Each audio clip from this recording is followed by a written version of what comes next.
की, श्री सुखदेव जी महाराज की, परीक्षित जी महाराज की, 84 कोस ब्रजमंडल धाम की, गोवर्धन नाथ की, गिरिराज धरण की, श्याम सुंदर श्री यमुने महारानी की,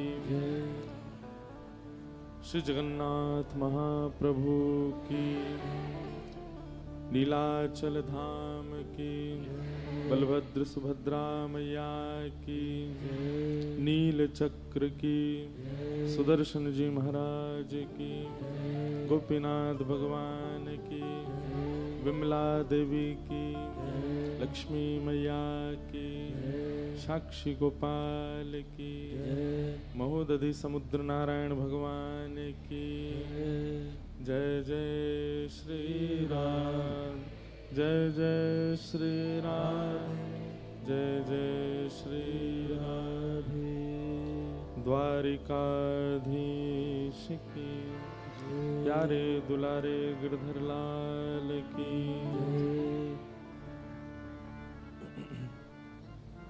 परम मंगल में प्रात प्रकलेश्वर,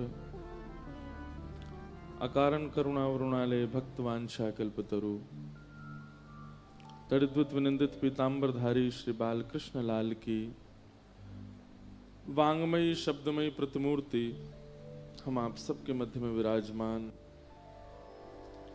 श्रीमद् भागवत महापुराण को बारंबार प्रणाम।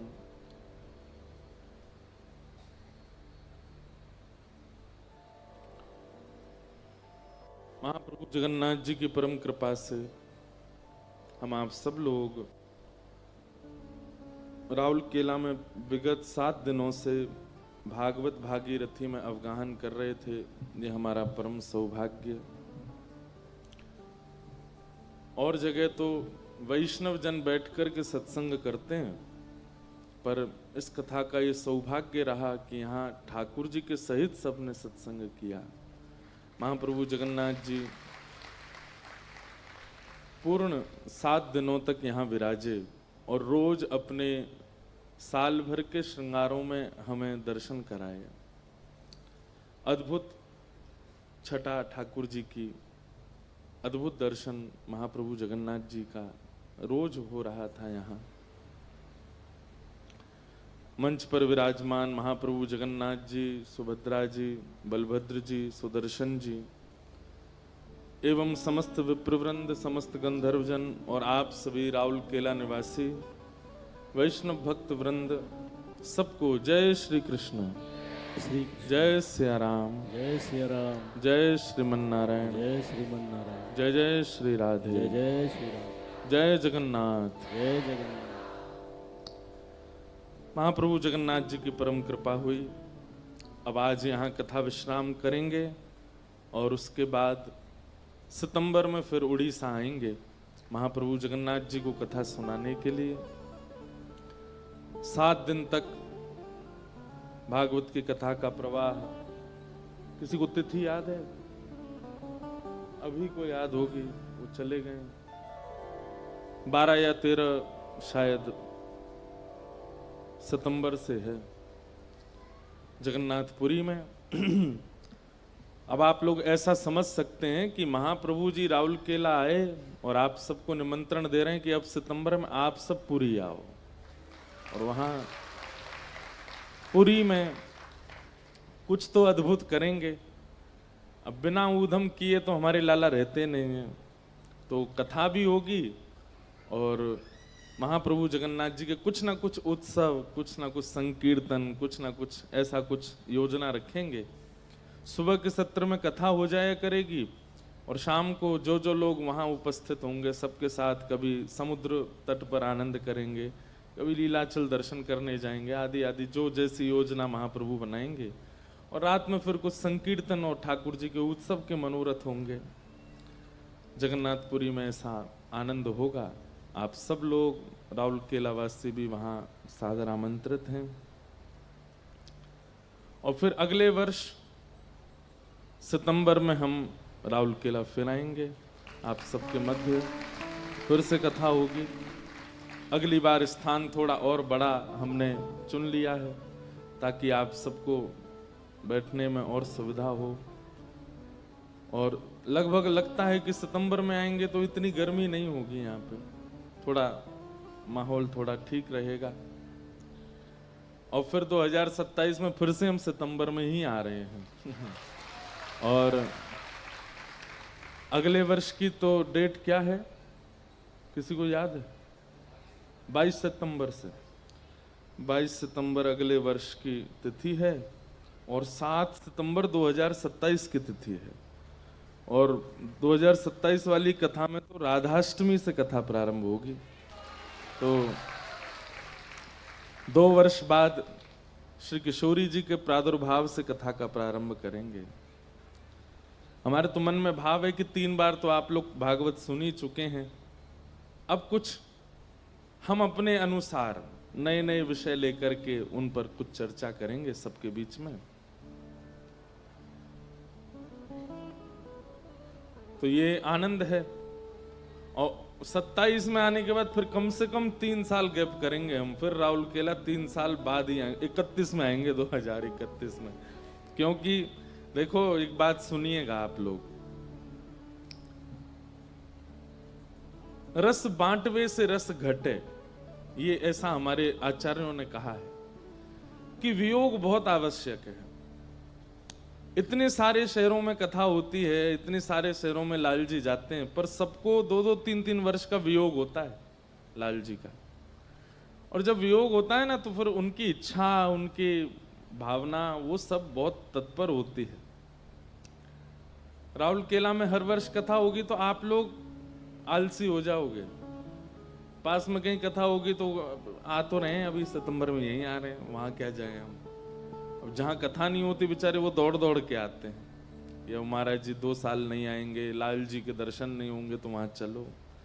इसलिए अभी तो पहले से ही हम दे चुके हैं, नहीं तो आगे से तो ये रखा है कि एक शहर में कम से कम 5 साल का गैप होना चाहिए दोबारा कथा में। मतलब एक बार जब व्यक्ति कथा सुनने आवे तो अगली बार आवे तो या तो ब्याह करके आवे या बालकों के साथ आवे। 5 साल 3 साल का तो कम से कम गैप होना चाहिए। वियोग से भक्ति पुष्ट होती है। यदि व्यक्ति को कभी वियोग ना हो तो पुष्टता नहीं आ पाएगी। पुष्टता मतलब स्थिरता। इसलिए वियोग आवश्यक है। किसी भी संबंध में हो, आपके सांसारिक संबंधों में भी यदि वियोग का अनुभव आपको नहीं होता है, बिछोह का अनुभव आपको नहीं होता है, तो वो संबंध, उसकी वैल्यू नहीं कर पाओगे आप। इसलिए थोड़ा बहुत विछोह, वियोग ये आवश्यक है। और भक्ति में तो बहुत ज्यादा, भक्ति में तो बहुत ज्यादा। हमने एक दिन कथा में बताया ना, चैतन्य महाप्रभु अपने 24 वर्ष जगन्नाथपुरी निवास में केवल 2 बार गरुण स्तंभ पार करके आगे गए, नहीं तो वहीं पीछे से ही दर्शन करते थे। जबकि वहां से कितनी दूर दिखते हैं जगन्नाथ जी। क्योंकि कहीं ना कहीं वियोग में, कहीं ना कहीं विछोह में उत्कंठा, तड़प बढ़ती है मिलन की। और इसीलिए महाप्रभु जी के भावों को सब लोग जानते हैं कि चैतन्य महाप्रभु किसी का स्पर्श मात्र कर देते थे तो उसमें भक्ति प्रकट हो जाती थी। विछोह वियोग बहुत आवश्यक। इसीलिए ठाकुर जी रास विहार में अंतर ध्यान होते हैं। रास लीला करते करते गोपियों के बीच से अंतर ध्यान हुए, और अंतर ध्यान होकर के जब पुनः आए तब महारास हुआ। तो बीच में कुछ समय का विछोह वियोग आवश्यक है। अब एक बात बोले आपको, वियोग का अनुभव कृष्ण लीला में किसको नहीं हुआ बताओ? यदुवंशियों को। उन यदुवंशियों को वियोग का अनुभव नहीं हुआ, इसके कारण नाश करवाना पड़ा ठाकुर जी को। आज कथा ठाकुर जी के गृहस्थाश्रम की है, उसमें सब लीला आती है, लेकिन अभी बात शुरू हुई है तो मैं अंत पहले बता देता हूं। जय महाप्रभु जगन्नाथ की।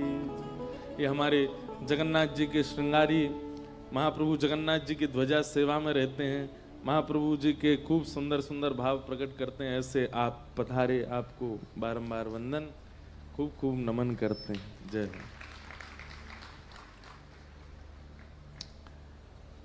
क्या बता रहा था मैं? यदुवंशी।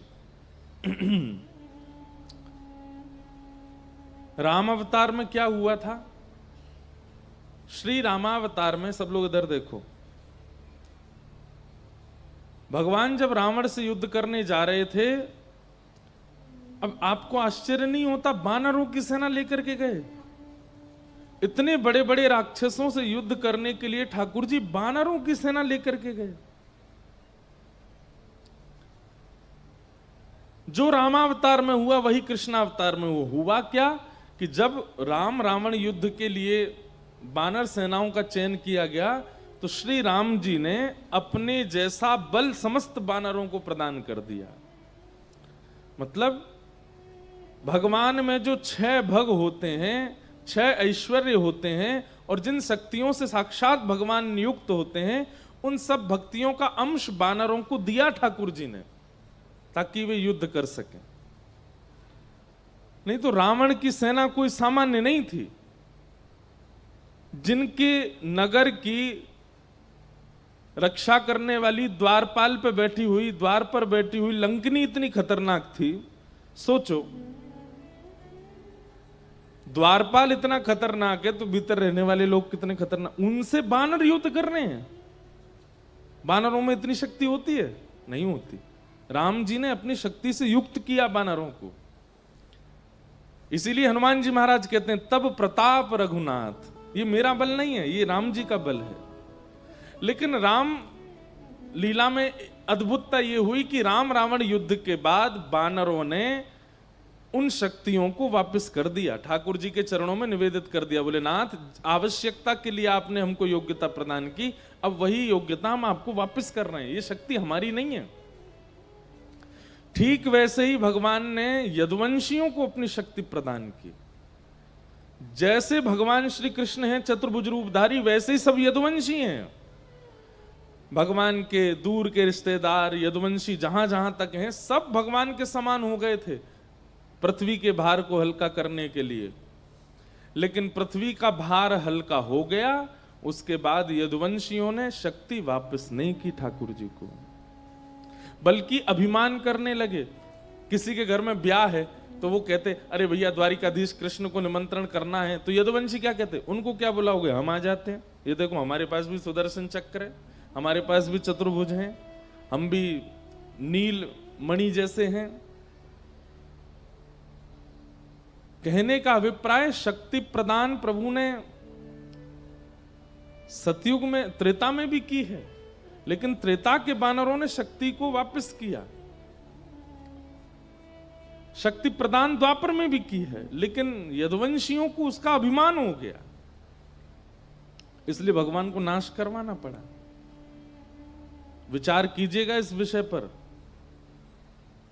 आपके पास जो भी शक्तियां हैं, ये सब ठाकुर जी ने दी हैं, चाहे वो देखने की, सुनने की, पाने की, करने की, सोचने की, समस्त शक्तियां ठाकुर जी ने दी हैं। उन शक्तियों से अपने जीवन को, अन्यों के जीवन को और संसार को सुदृढ़ बनाओ।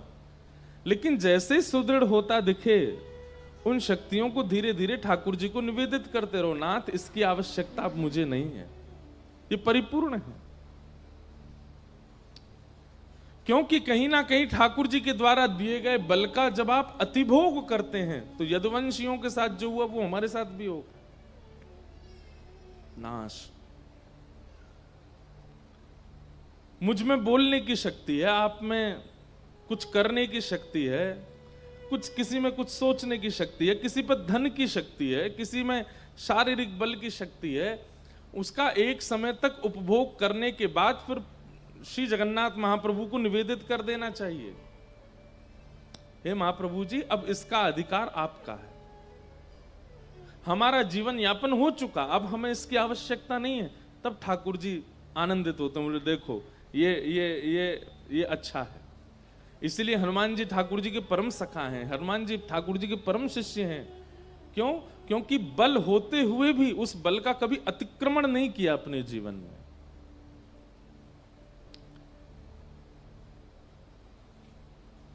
आपको पता है हनुमान जी महाराज कितने बलवान हैं, पूरा विश्व जानता है, सब लोग उसकी चर्चा करते हैं।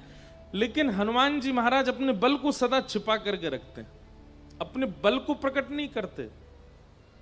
प्रकट करने में किस स्थिति में आते हैं? प्रभु चरित्र सुनवे को रसिया, कथा सुनने के रसिया हैं।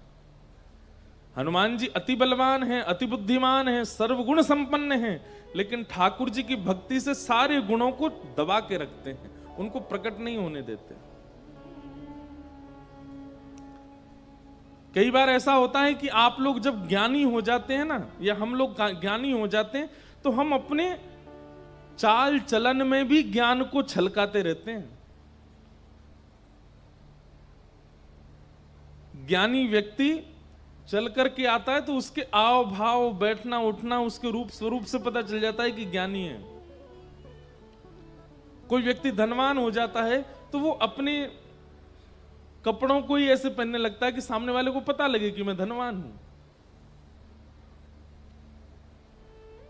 पर वैष्णव का स्वरूप है अपने समस्त गुणों को भक्ति के अंतर्गत छिपा के रखता है, उनको प्रकट नहीं होने देता। भले ही उसमें बहुत ज्ञानी है, बहुत ज्ञानी है, लेकिन जब बैठेगा तो ऐसा लगेगा इसको कुछ नहीं पता, ये अत्यंत अबोध है। हमारे पूज्य पिताजी महाराज के गुरुदेव, हमारे दादा गुरुदेव अनंत श्री विभूषित श्री रामानुज प्रपन्नाचार्य गुरु जी महाराज, हमने उनका दर्शन नहीं किया। 5 महीने के थे हम जब गुरु जी भगवत धाम प्रस्थान किए, लेकिन उनके बारे में सुना है। कैसा जीवन! श्रीमद् भागवत में संस्कृत के श्लोक पढ़ते थे और बोलते हिंदी थे, मतलब संस्कृत पढ़ रहे हैं और उसका अनुवाद बोल रहे हैं, इतने विद्वान थे। जबकि व्यक्ति को क्या होगा कि वो पहले भाव का अध्ययन कर लेगा, अध्ययन करने के बाद फिर उसका ट्रांसलेशन करेगा, लेकिन वो पढ़ते संस्कृत में थे, बोलते इंग्लिश में थे। आपको अंग्रेजी आती है, आप अंग्रेजी पहले एक बार पूरा अक्षर पढ़ लोगे, उसके बाद उसकी व्याख्या करोगे। लेकिन गुरुजी पढ़ते पढ़ते पढ़ते पढ़ते थे संस्कृत, बोलते थे हिंदी, इतने विद्वान, लेकिन रहनी कैसी? अत्यंत सामान्य। हमारे पिताजी महाराज बताते हैं, हम कभी गुरुजी की धोती और बगलबंदी अगर धुलवा देते थे बाहर, बढ़िया प्रेस करवा के, कलफ लगवा के, तो गुरुजी उन कपड़ों को लेते और कुएं के पानी में फिर स्वयं धोते और निचोड़ के सुखा के फिर पहनते। हमारी माताजी बताती हैं, कभी हम अच्छी सब्जी रोटी कुछ बढ़िया बना देते तो सब्जी पा करके बोलते, सुनो थोड़ा नींबू लेके आओ, थोड़ा दही लेके आओ। क्यों? सब्जी ज्यादा स्वादिष्ट बन गई है, तो उसमें नींबू डाल के उसको खट्टा कर देते थे, दही डाल करके उसको बेस्वाद कर देते थे। क्यों? कि कहीं जीव को अच्छा पाने की आदत ना लग जाए। इतना संयम करते हैं वैष्णवाचार्य, तब जाकर के भगवत अनुभव होता है। हम लोग चट्टपने में हमारी कोई कमी नहीं है, हम आपकी नहीं अपने आप को भी जोड़ रहे हैं।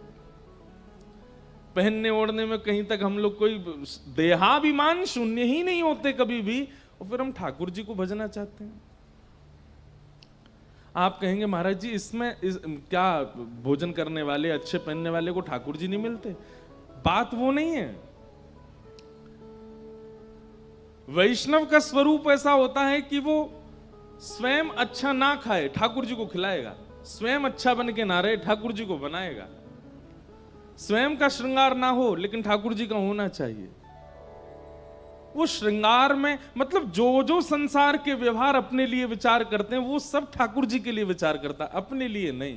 ये वैष्णव का स्वरूप है। वो अपने ज्ञान को, अपनी बुद्धि को, अपने बल को, सबको भक्ति के लेप में छिपा करके रखता है, उसको प्रकट नहीं होने देता।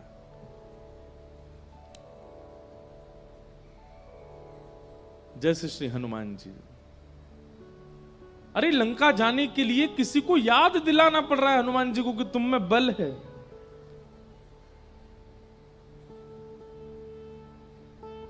ऐसे श्री हनुमान जी क्यों?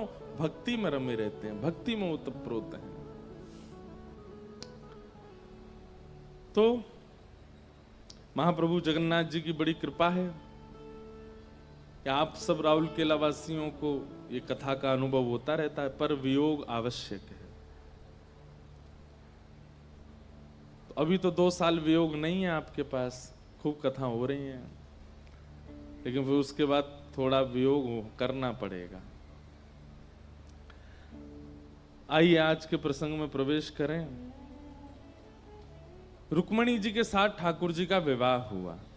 हम अनेक बार अनेक कथाओं में इस बात को स्पष्ट कर चुके हैं कि रुक्मणी जी से ही क्यों विवाह हुआ, किशोरी जी से क्यों नहीं हुआ। देखो, अब प्रमाणित ग्रंथ भागवत में उसका वर्णन नहीं है, पर कई ऐसे रहस्यात्मक गूढ़ ग्रंथ हैं, उनमें ठाकुर जी के विवाह का प्रसंग है। अभी दत्त धाम नासिक में कथा थी, तो वहां हमने ठाकुर जी के विवाह महोत्सव की चर्चा की थी। कैसे ब्रह्मा जी ने आकर के ठाकुर जी का विवाह किया, आदि आदि सब विषय वहां कहे गए थे। उनका हमारे ब्रज के साहित्यों में और गर्ग संहिता, ब्रह्म वैवर्त पुराण आदि ग्रंथों में वर्णन है। लेकिन श्रीमद् भागवत में भगवान की बहुत अंतरंग लीलाओं को ज्यादा प्रस्तुत नहीं किया, क्योंकि अधिकारी और अनधिकारी का विचार किया है। लोग अधिकारी हैं कि नहीं। श्री राधा तत्व, श्री किशोरी जी का तत्व अत्यंत गूढ़ है, अत्यंत रहस्यमय है। आप लोग उनका नाम जपते हैं, आप लोग किशोरी जी का नाम सुनते ही खड़े हो जाते हैं, नृत्य करने लगते हैं, आनंदित हो जाते हैं, वृंदावन बरसाना दर्शन करने जाते हैं, पर उनके मूल तत्व को समझने की सामर्थ्य वो तो कोई सद्गुरु ही प्रदान कर सकते हैं। उनके मूल भाव को जानने की सामर्थ्य किशोरी जी साधारण नहीं है। उनका प्रादुर्भाव धराधाम पर ज्ञान, भक्ति, वैराग्य आदि के स्थापन के लिए नहीं हुआ है। किशोरी जी का प्रादुर्भाव धराधाम पर केवल और केवल रसिक जनों को प्रेम रस पिलाने के लिए हुआ है। रसिक कौन है? जो सदा रस में ही रहते हैं, जिनके लिए ठाकुर जी की द्वारिका लीला, ठाकुर जी की ऐश्वर्य लीला प्रधान नहीं है। ठाकुर जी की बाल लीला, ठाकुर जी की भाव लीला, जो इसी में ही रमे रहते हैं। हमारे हितरवंश महाप्रभु कहते हैं, हित चतुरासी जी का पहला पद, जोई जोई प्यारो करे सोई मोहे भावे, जोई जोई प्यारो करे सोई मोहे भावे, जोई जोई प्यारो करे सोई मोहे भावे, जोई जोई प्यारो करे सोई मोहे भावे। देखो कैसा समर्पण। बोले मुझे तो वही भाता है जो मेरा प्यारो करता है, उसके अतिरिक्त मेरे मन को प्रिय लगने वाली कोई बात नहीं है। जो श्याम सुंदर कर रहे हैं, जो मेरे प्यारे कर रहे हैं, वो मुझे सब प्रिय है। भावे मोहे जोई सोई सोई कर प्यारे, भावे मोहे जोई सोई कर। अब ऐसे भाव वालों के लिए हैं श्री किशोरी जी। ये वृंदावन के ब्रज के अंतरंग भाव, इनमें सबका प्रवेश नहीं हो पाता। अत्यंत गूढ़मय, अत्यंत रहस्यमय भाव हैं ये ब्रज के। हे मोको तो भावती ठौर प्यारे के नैनन में,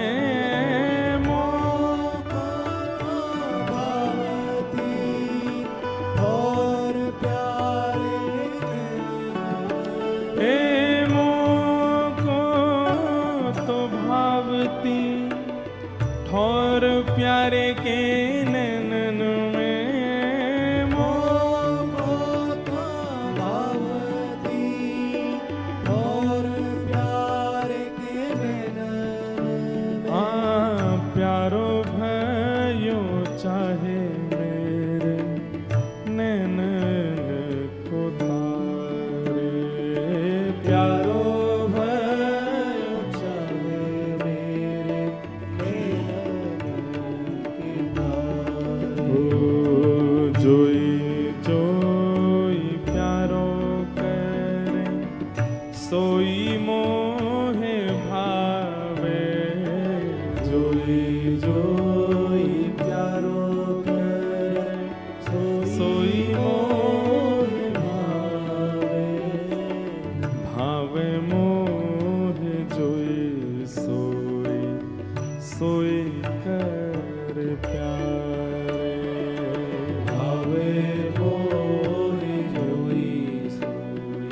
ब्रज का भाव कैसा है? श्यामा श्याम दोनों सघन वन में विहार कर रहे हैं और विहार करते करते किशोरी जी की चूनर एक वृक्ष के कांटे में इरज गई है, अटक गई है, फंस गई है। और जैसे ही किशोरी जी की चूनर फंसी है, उस चुनरी को सुलझाने के लिए श्याम सुंदर गए हैं। लेकिन जैसे ही श्याम सुंदर वहां गए हैं, श्याम सुंदर की काली कमली भी वही में इरज गई है। किशोरी जी भी इरज गई, ठाकुर जी की कमरी भी इरज गई। अब दोनों एक ही वृक्ष के पास खड़े हैं। सब सखियां दूर से निहार रही हैं और दूर से निहार करके कई सखी कह रही, अरे ये दोनों श्याम सुंदर और किशोरी जी की देखो चुनरी और कमरी फंस गई है, चलो जाके याकू सुलझाए दो। तब बाकी सखी कह रही हैं, अरे तू काई को आगे जा रही है, तू रहन दे, इरजी रहन दे। इन दोनों ने इरझे दो सुरझत नाही, दोनों इरज गए हैं, सुलझ नहीं रहे हैं। गोपियां कह रही हैं, अरे ये दोनों अगर सुलझ जाएंगे तो कोई कहीं को जाएगा, कोई कहीं को, और फिर इनको देखवे के काजे सघन कुंज के भीतर जानो पड़ेगा। अच्छा है ना ये यहीं इरझे रहे, ताकि हम लोग यहीं बैठ कर के अपने नेत्रन से इनकी रूप माधुरी को दर्शन करते रहे। इरझे दो सुरझत नाही, इरझे रहने दो इनको, ताकि जब तक इरझे रहेंगे तब तक नेत्रों को दिखते रहेंगे। बंधुओं, जैसे हम संसारी जीवों के लिए दर्शन के लिए सुंदर माहौल का होना, सुंदर दृश्य का होना आवश्यक है, ऐसे ही ब्रज के रसिकों के लिए प्रिया प्रियतम ही दर्शन के अधिकारी हैं। नेत्रों से केवल उनको देखते हैं। जैसे हम संसारी जीव कानों से कोई भी संगीत गीत सुनने के इच्छुक होते हैं, ब्रज के रसिक जन कानों से केवल और केवल प्रिया प्रियतम के भाव सुनते हैं। हम संसारी जीवों को अपने जिह्वा से ना जाने कितने रसों के आस्वादन की इच्छा होती है, पर ब्रज के रसिक जन वे तो केवल प्रिया प्रियतम के प्रेम विलास का ही आस्वादन करते हैं। उनकी इंद्रियां और किसी भोग भाव में नहीं रहती हैं। ऐसेों के लिए किशोरी जी का प्रादुर्भाव हुआ है। इसलिए संसार के लोगों के लिए किशोरी जी का श्रवण करना, स्मरण करना, ध्यान करना, ये सब ठीक है, पर उनको समझने की कोशिश भी मत कीजिए, क्योंकि वो तो रसिकों की चर्चा है, रसिकों को ही रहने दीजिए उसमें। क्योंकि अगर आप समझने का प्रयास करोगे तो इतना संसार जीवन में आ चुका है, किशोरी जी को समझने जाओगे तो अपराध बनेगा, आप समझ नहीं पाओगे। इसलिए जितना आचार्य चरण कभी कभी बता देते हैं व्यास मंचों से अपने प्रवचनों में, उतना बहुत है। जोई जोई प्यारो करे, सोई मोहे भावे, जोई जोई प्यारो करे, सोई मोहे भावे। हे जय श्री हित हरिवंश हंस, हंसिनी सावल गौर। जय श्री हित हरिवंश हंस, हंसिनी सावल। हे जय श्री हित हरिवंश हंस, हंसिनी श्यामल गौर। जय श्री हित हरिवंश हंस, हंसिनी श्यामल। अब देखो हित हरिवंश महाप्रभु क्या कह रहे हैं, बोले जय श्री हित हरिवंश हंस, हंसिनी श्यामल गौर। हंस गोरे ही होते हैं, लेकिन यहां पर दोनों प्रिया प्रियतम को हंस की उपमा दे रहे हैं। अब श्याम सुंदर यदि हंस हैं तो वो तो सांवले सांवले हंस हैं, और ये दोनों हंस हंसनी जब प्रेम सरोवर में विहार कर रहे हैं, तो हितरवंश महाप्रभु कह रहे हैं कि भैया नेत्रों से देख करके बताओ, इस सरोवर की उपमा को कौन बढ़ा रहा है, गौर हंस या श्याम हंस? क्योंकि जलाशय का वर्ण भी श्याम है, और उसमें जब श्याम हंस आ गए हैं तो कहीं ना कहीं श्याम हंस तो दिख ही नहीं रहे हैं, गौर हंस श्री किशोरी जी का ही दर्शन हो रहा है। अरे बताओ तो इस सरोवर की तरंगों को सुंदर कौन बना रहा है, गौर हंस या श्याम हंस? हे जय श्री हित हरिवंश हंस, हंस ने श्यामल गौर। जय श्री हित हरिवंश हंस, हंस ने श्यामल गौर। कौन कहे कहो कौन करे चल तरंग निन्यारे, कहो कौन करे चल तरंग। अब इसका कितना सुंदर रूप है। जब प्रिया प्रियतम दोनों जल में विहार कर रहे हैं तो श्याम सुंदर तो दिख नहीं रहे हैं। क्यों? जल का वर्ण भी श्याम है, आकाश का वर्ण भी श्याम है, और उसमें आधे आधे डूबे स्नान कर रहे श्याम सुंदर भी श्याम है। तभी क्या होता है, सूर्य का एक प्रकाश यमुना जी पर पड़ता है और उस यमुना जी से वह तरंग उठ करके किशोरी जी के मुखमंडल पर पड़ती है, और किशोरी जी के मुखमंडल से वही तरंग जाकर के फिर यमुना जी में पड़ती है, और जिस जगह श्याम सुंदर स्नान कर रहे हैं उस स्थान का यमुना जी का जल गौर वर्ण का हो जाता है। किशोरी जी की छाया पड़ने से उस जगह का जो यमुना जल है उसकी जो तरंग है वो गौर हो जाती हैं और श्याम सुंदर दिखने लग जाते हैं। किशोरी जी श्याम वर्ण के यमुना जल में विहार करती हैं और किशोरी जी के प्रतिबिंब से यमुना जी का जल गौर हो जाता है और उसमें श्याम सुंदर विहार करते हैं। तब दूर बैठी सब रसिक और सखियां श्याम सुंदर का दर्शन करके कहते हैं, जय श्री हित हरिवंश हंस, हंस ने श्यामल गौर। जय श्री हित हरिवंश हंस, हंस ने श्यामल गौर। कहो कौन करे चल तरंग निन्यारे, कहो कौन करे चल तरंग निन्यारे। जोई जोई प्यारो कर सोई मोहे भावे, जोई जोई प्यारो कर सोई मोहि भावे। आम भावे मोहे जोई सोई कर प्यारे। भावे मोहि जोई सोई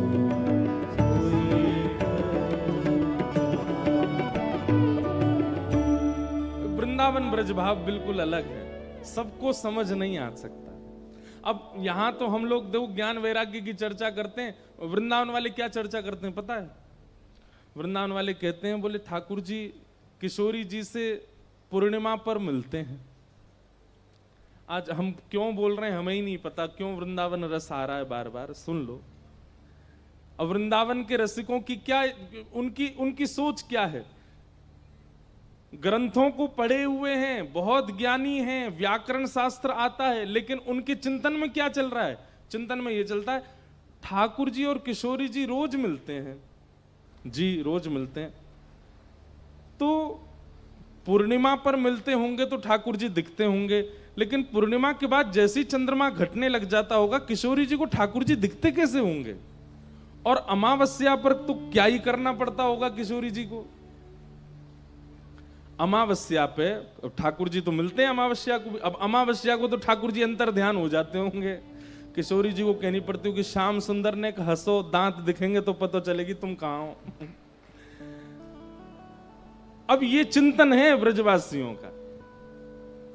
तभी एक हमारी कथा की श्रोता, उसने इतना सुंदर भाव प्रस्तुत किया इस पर, बोले महाराज जी हमें ऐसा लगता है कि अमावस्या के दिन किशोरी जी जब व्याकुल होती होंगी ना, तो किशोरी जी के चित्त की व्याकुलता प्रकृति को अनुभव हो जाती है, वायु को, जल को, थल को, अग्नि को, इन सबको अनुभव हो जाता। अरे किशोरी जी व्याकुल हो रही हैं, तब प्रकृति जुगनुओं को भेजती होगी, जाओ किशोरी जी के पास, और तब उड़ते हुए जुगनू आते होंगे और किशोरी जी के सन्मुख जैसे ही जुगनू आते होंगे, किशोरी जी एक एक जुगनू को उठा करके ठाकुर जी के, अब जुगनू में कितना प्रकाश होता है, एक जगह जुगनू बैठता है तो केवल उतनी जगह का ही प्रकाश होता है, अनेक जुगनू आ गए, किशोरी जी व्याकुल हैं, श्याम सुंदर दिख नहीं रहे हैं, तभी जुगनुओं का भंडार उड़ता हुआ आया और किशोरी जी के सन्मुख मानो जैसे थाल में मोती आ गए हो कि श्रृंगार करो, और किशोरी जी एक एक जुगनू को उठा रही हैं,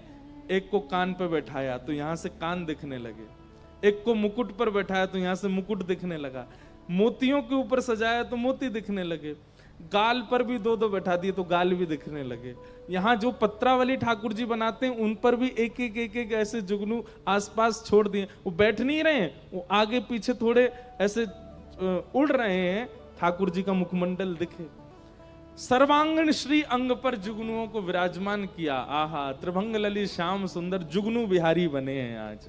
कौन ने बनाए? किशोरी जी ने बनाए।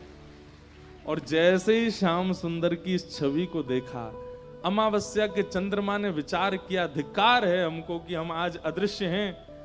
तुरंत महादेव से प्रार्थना की कि हमारे श्राप को दूर करो। श्राप लगा ना चंद्रमा को कि एक दिन अदृश्य होगा। महादेव कहते हैं कैसे दूर कर दें तुम्हारे श्राप को? बोले अरे देखिए ना, श्याम सुंदर को देखने के लिए किशोरी जी को इतना श्रम करना पड़ रहा और हम अमावस्या बने बैठे हैं। हे महादेव, आज हमको कैसे भी आप पूर्णिमा बनाओ। तब महादेव आते हैं और आकर के एक दिन के लिए अमावस्या के चंद्रमा का श्राप दूर कर देते हैं और अर्धरात्रि में अमावस्या के दिन कुछ क्षणों के लिए किशोरी जी को दर्शन हो जाए, इसलिए पूर्णिमा का चंद्रमा प्रकट हो जाता है और किशोरी जी लाल जी के साथ रास विहार करते हैं। ये है वृंदावन रस। वहां पर कोई इच्छा नहीं, बस प्रिया प्रियतम का ही चिंतन करते रहते हैं। ये कैसे सोते होंगे, ये कैसे उठते होंगे, ये मिलते कैसे होंगे। अब एक जगह हमारे यहां पद है,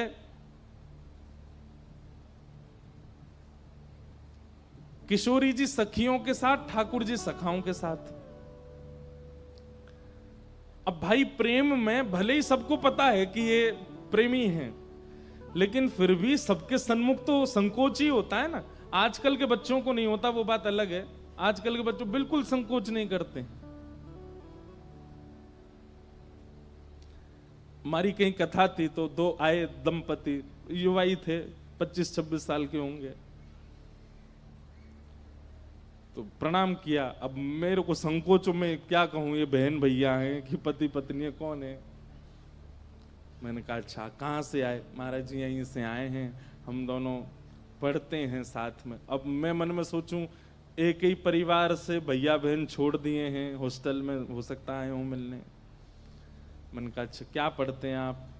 बोले ये इंजीनियरिंग करता है और मैं अभी सीए की पढ़ाई कर रही हूँ। मैंने कहा अच्छा, एक ही घर में रहते हैं? नहीं नहीं नहीं महाराज जी, ये मेरे प्रेमी हैं। मैंने कहा अच्छा। मैंने कहा ब्याह हो गया आपका? बोले नहीं ब्याह नहीं हुआ, पर हम साथ ही रहते हैं। मैंने कहा ब्याह की क्या योजना? ब्याह की अभी योजना नहीं, ऐसी अच्छा लग रहा है। मैंने वाह, हमसे क्या चाहिए? बोले हम रोज आपकी कथा सुनते हैं। मैंने कथा सुन के ब्याह की इच्छा नहीं हो रही आपकी? ये नहीं होता कि संग चलें, धर्म का पालन करें? नहीं महाराज जी अभी। मैंने कि भाई देखो, अब कथा सुनकर के अगर धर्म पालन की इच्छा हो तो कथा सुनो, और तुम ये सब ही करना है खुले में ऐसे। मैंने कहा ये तो अच्छा नहीं है। आजकल के युवाओं को संकोच नहीं होता। पर प्रेम, एक बात लिख लीजिएगा, प्रेम शुद्ध वही है जहां संकोच है। पति पत्नी के बीच में संकोच है, प्रियतम प्रियतमा के बीच में थोड़ा संकोच है। अगर संकोच नहीं है, सब स्पष्ट है, सब खुला है, तो वहां प्रेम टिक नहीं पाएगा। संकोच करना चाहिए थोड़ा। तो किशोरी जी संकोच करती हैं सबके सामने ठाकुर जी से बात करने में, भले ही सबको पता है, लेकिन जैसे ही श्याम सुंदर सामने से आते हैं तो किशोरी जी थोड़ी नजर छुपा लेती हैं, थोड़ा ऐसे खुद को ढक लेती हैं, ललता विशाखा को आगे कर लेती हैं, तुम आगे चलो, देखो श्याम सुंदर आ रहे हैं। देखना भी है और संकोच भी करना है। तो कहते हैं फिर श्याम सुंदर से बात कैसे होती है किशोरी जी की, क्योंकि सुबह तो संकोच करती हैं और शाम को एक ही स्थान पर रासलीला भी हो जाती है। ठाकुर जी को किशोरी जी को कैसे पता होता है कि आज हमें कहां रास विहार करना है? बात तो हुई नहीं पूरे दिन। इतना सुंदर भाव हमारे ब्रज के रसिक वर्णन करते हैं, बोले किशोरी जी श्रृंगार में भाव प्रकट करके आती हैं। कैसे?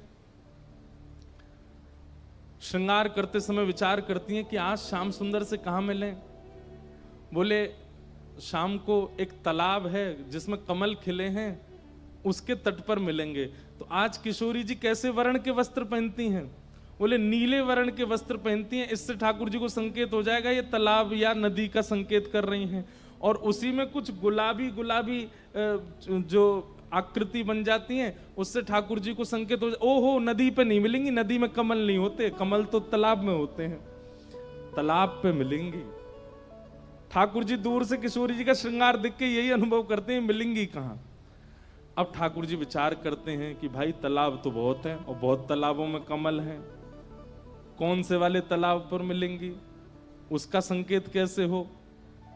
तो किशोरी जी कानों में जो कुंडल पहन करके आई हैं, उनमें थोड़े थोड़े या तो मयूराकृति बनी हुई है, तो मयूराकृति से ठाकुर जी समझ, अच्छा जिस तालाब के पास मोर ज्यादा रहते हैं वहां मिलेंगी। या फिर कभी कभी कुंडलों में तोते बने हुए हैं, तो ठाकुर जी समझ, अरे जहां सुख ज्यादा हो वहां मिलेंगी। तो श्रृंगार से ठाकुर जी अनुमान लगा लेते हैं कौन सा तालाब है, कौन सा स्थान है जहां आज रास विहार होगा। उसके बाद ठाकुर जी ये संकेत पूछ रहे हैं कि हम अकेले आए कि मधुमंगल श्री दामा इन सबको संग लेके आए। तो किशोरी जी के मुखमंडल को देख करके ठाकुर जी अनुभव करते हैं, केवल एक बिंदी लगी हो। तो किशोरी जी संकेत कर रही हैं किसी को नहीं लाना है, एकांत मिलन होगा। और यदि खूब पत्रावली बनी है महाराज, एक एक पत्रावली की भी चार चार पत्रावलियां बनी हुई हैं, खूब सारी पत्रावली, और यहां पर खूब सुंदर सुंदर कपोल पर सुंदर चंदन की आकृति बनी है, तो ठाकुर जी समझ, आज तो महाराज होएगा। मधुमंगल श्री दामा को ठाकुर आज तैयार रह जाइयो, रात में आनो है। देखो किशोरी जी ऐसो भरो श्रृंगार करके आई हैं, या तो संकेत कर रही हैं कि आज शाम को रास विहार होएगा। और जिस दिन किशोरी जी को नहीं मिलना होता, उस दिन अटपटे तो वस्त्र पहने आती हैं, बहुरंगी वस्त्र, नीले गुलाबी हरे बैगनी। ठाकुर जी सोच में पड़ जाते हैं, भैया क्या संकेत कर रही हैं, समझ में ही नहीं आ रहा। और मुखमंडल पर एक भी पत्रावली नहीं होती। अब ठाकुर जी सोच रहे हैं कि भाई ये क्या संकेत है। और उस दिन सबसे बड़ा संकेत क्या होता है, किशोरी जी ठाकुर जी को देखती ही नहीं है, निहारती ही नहीं है। ठाकुर जी समझ जाते हैं आज मान कर गई हैं भैया, ये तभी कोई संकेत नहीं है। फिर ठाकुर जी मान लीला को भंग करने के लिए कुछ ना कुछ योजना बना। अब ये प्रिया प्रियतम का सुख विलास है, जिसमें वृंदावनी सदा रमे रहते, बड़े बड़े ज्ञानी, बड़े बड़े वैरागी, बड़े बड़े विरक्त छके रहते हैं ऐसे भावों में। इसके लिए किशोरी जी का आगमन हुआ। इसलिए रुक्मणी कृष्ण विवाह का प्रसंग भागवत जी में कहा गया, क्योंकि इसमें आप सब प्रवेश कर सकते हो। प्रिया प्रियतम के सुख विलास में सबका प्रवेश नहीं हो सकता। तो रुक्मणी जी के साथ ठाकुर जी का विवाह हुआ। आज तो भैया सूर्य नारायण बहुत ही जोर से चमक रहे हैं आकाश में, सब बहुत परेशान हो रहे हो, चिंता मत करो, अभी छटपट कथा पूरी करते हैं नहीं, पजर जाओगे सबरे। ब्रजभाषा में जलने को बोलते हैं पजर गए हो। क्या बोल रहे हैं? पजर गए हो। तो भगवान के रुक्मणी जी के साथ में विवाह हुआ, क्योंकि मूल तत्व तो नारायण है, नारायण का विवाह लक्ष्मी से होता है। दूसरा विवाह ठाकुर जी का जामवती के साथ हुआ, तीसरा विवाह सत्यभामा के साथ हुआ। अच्छा एक बात बोले, आपको तो फिर भी इतने का हवा लग रही होगी, हमारे तो एसी बंद ही पड़े हैं, पता नहीं क्या हो गया है इनको। अब हम ऐसे तो बोल नहीं सकते ठीक करो, तो ऐसे ही बता रहे हैं।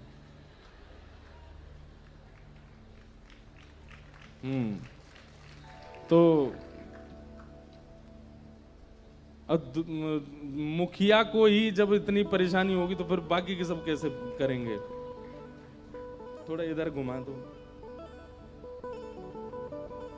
बस ठीक, थोड़ा नीचे कर दो। जय। तो क्या बता रहे थे, हाँ, अब जब तक ब्रज की बात चल रही तब तक नहीं लगी हमको गर्मी, जैसे ही वहां से वापस आए तो लगा कि एसी तो चले ही नहीं रहे हैं। रुक्मणी जी के साथ में विवाह हुआ, दूसरा विवाह ठाकुर जी का जामवती के साथ, तीसरा सत्यभामा के साथ, चौथा कालिंदी यमुना के साथ। भगवान के बंधुओं ये अष्ट प्रमुख विवाह हैं, बहुत ध्यान से सुनिएगा। ये 8 पत्नियां कौन कौन हैं? 5 तो प्रकृति हैं, पृथ्वी, अग्नि, जल, वायु, आकाश, और 3 जो हैं ये भीतर की प्रकृति है, मन, बुद्धि और अहंकार। ये भगवान की अष्टपटरानियां हैं। ठाकुर जी ने देखा जाए तो विवाह नहीं किया है, अपनी ही बनाई हुई प्रकृति पर अपने नाम छोड़ दिए। जैसे हम प्रॉपर्टी खरीद लेते हैं, बहुत दिनों तक वो लावारिश पड़ी रहती है, लेकिन जब दिखता है दूसरों की नजर पड़ रही है तो फिर हम उसकी बाउंड्री करवा के बाहर लिखवा देते हैं, ये अमुक व्यक्ति की प्रॉपर्टी है। ठीक वैसे ही ये पंच तत्व बाहर के, पृथ्वी, अग्नि, जल, वायु, आकाश, और 4 तत्व हमारे भीतर हैं, 5 बाहर 4 भीतर। 4 भीतर कौन से हैं? मन, बुद्धि, चित्त और अहंकार, अंतःकरण चतुष्ट है। इनमें चित्त तत्व जो है ये परमात्मा है, तो बच्चे भीतर के 3 और बाहर के 5। ये भगवान की अष्टपटरानियां हैं। ठाकुर जी ने प्रकृति से विवाह किया।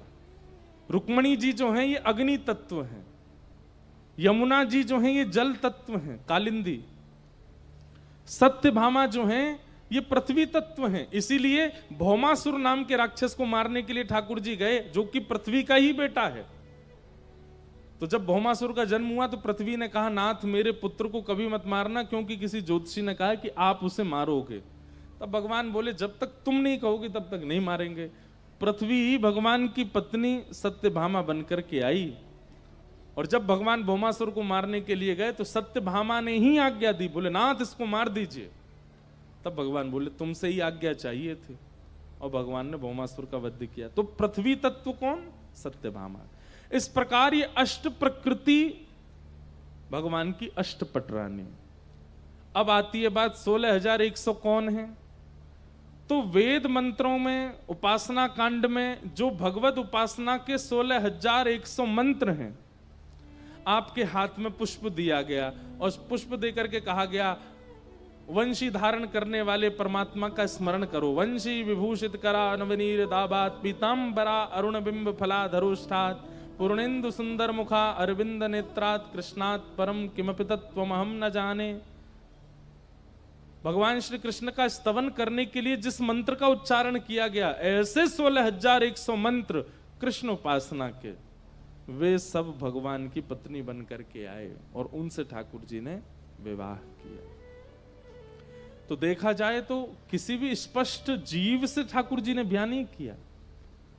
अपनी उपासना के 16,100 मंत्र और अष्ट प्रकृति से भगवान ने विवाह किया। ये हैं 16,108 भगवान के विवाह हुए। भगवान की दिनचर्या का और ग्रहचर्या का वर्णन किया गया। ठाकुर जी की दिनचर्या बताई गई। ठाकुर जी सुबह सुबह उठ जाते हैं भोर में, और भोर में उठ करके स्नान ध्यान करके सबसे पहले ठाकुर जी ध्यान में बैठते हैं। आप कहेंगे ठाकुर जी किसका ध्यान करते हैं? जो जो ठाकुर जी का स्मरण करते हैं उनका ठाकुर जी स्मरण करते हैं, स्तवन करते हैं। वृंदावन में कितने भक्त, जगन्नाथपुरी में कितने भक्त, उड़ीसा में कितने, सब भक्तों का स्मरण ठाकुर जी करते हैं। और सब भक्तों का स्मरण करने के पश्चात फिर ठाकुर जी अपने पांचजन्य शंख का नाद करते हैं द्वारिका में। पांचजन्य शंख के नाद के बाद भगवान गौशाला जाते हैं, गौ सेवा करते हैं, फिर आकर के बाल भोग पाते हैं। फिर अपनी स्वधर्मा सभा में बैठ करके द्वारिका में क्या हो रहा है क्या नहीं हो रहा सबका ब्यौरा लेते हैं। फिर मध्याह्न भोजन ठाकुर जी बड़े बड़े संत और जो आए हुए होते हैं द्वारिका में उनके साथ बैठ करके करते हैं दोपहर का भोजन। रात्रि में फिर ठाकुर जी एक बार द्वारिका भ्रमण के लिए जाते हैं, और रात्रि में फिर परिवार को समय देकर उनके साथ प्रसाद पाके शयन करते हैं। इस प्रकार एक सामान्य सी दिनचर्या भगवान द्वारिकाधीश की बताई गई। ग्रहचर्या का वर्णन किया गया, ठाकुर जी घर में कैसे रहते हैं, पर्सनल लाइफ कैसी चल रही है ठाकुर जी की, इसका वर्णन श्री नारद जी महाराज ने किया। नारद जी बोले मैं ठाकुर जी के गृहस्थाश्रम को देखने गया कि ठाकुर जी पत्नियों के साथ कैसे रहते हैं। कहते हैं बोले ऐसे कोई गृहस्थी नहीं रहता होगा जैसे ठाकुर जी रहते हैं। रुक्मणी जी के भवन में मैंने जाकर के देखा कि ठाकुर जी बैठे हैं और रुक्मणी जी भोजन पवा रही हैं, ठाकुर जी बातें कर रहे हैं, बीच बीच में पाते हैं और एक एक ग्रास रुक्मणी जी को पवाते हैं। दूसरे भवन मैंने सत्यभामा जी के में जाकर के देखा तो ठाकुर जी सत्यभामा जी के केश गूंद रहे हैं। ऐसा प्रेम प्रवाह कर रहे हैं। जब मैं जामवती के कक्ष में गया तो वहां मैंने देखा कि ठाकुर जी अपने बालकों के साथ खेल रहे हैं और जामवती बड़ी खुश हो रही हैं देख करके। जब कालिंदी के कक्ष में गया तो ठाकुर जी भी सांवले हैं और यमुना जी भी सांवली हैं, तो ये दोनों एक दूसरे का श्रृंगार कर रहे हैं। नारद जी कहते हैं मैं इतनी द्रुत गति से दौड़ता था कि अगले भवन में ठाकुर जी नहीं मिलेंगे, क्योंकि वो तो कालिंदी के साथ हैं, वो तो रुक्मणी के साथ हैं। लेकिन अंत में मुझे पता चला कि ठाकुर जी तो 16,108 रूप बना के एक एक पत्नी के साथ एक साथ निवास करते हैं और सबको सुख देते हैं, अपने गृहस्थाश्रम का पूर्ण निर्वहन करते हैं। मैं परमात्मा हूं, मैं परब्रह्म हूं, मैं बहुत व्यस्त हूं, मैं समय नहीं दे सकता, ये व्यवहार नहीं है ठाकुर जी का। सबको समय देते हैं, सबके साथ उचित व्यवहार करते हैं। नारद जी ने भगवान के ग्रहचर्या का दर्शन किया।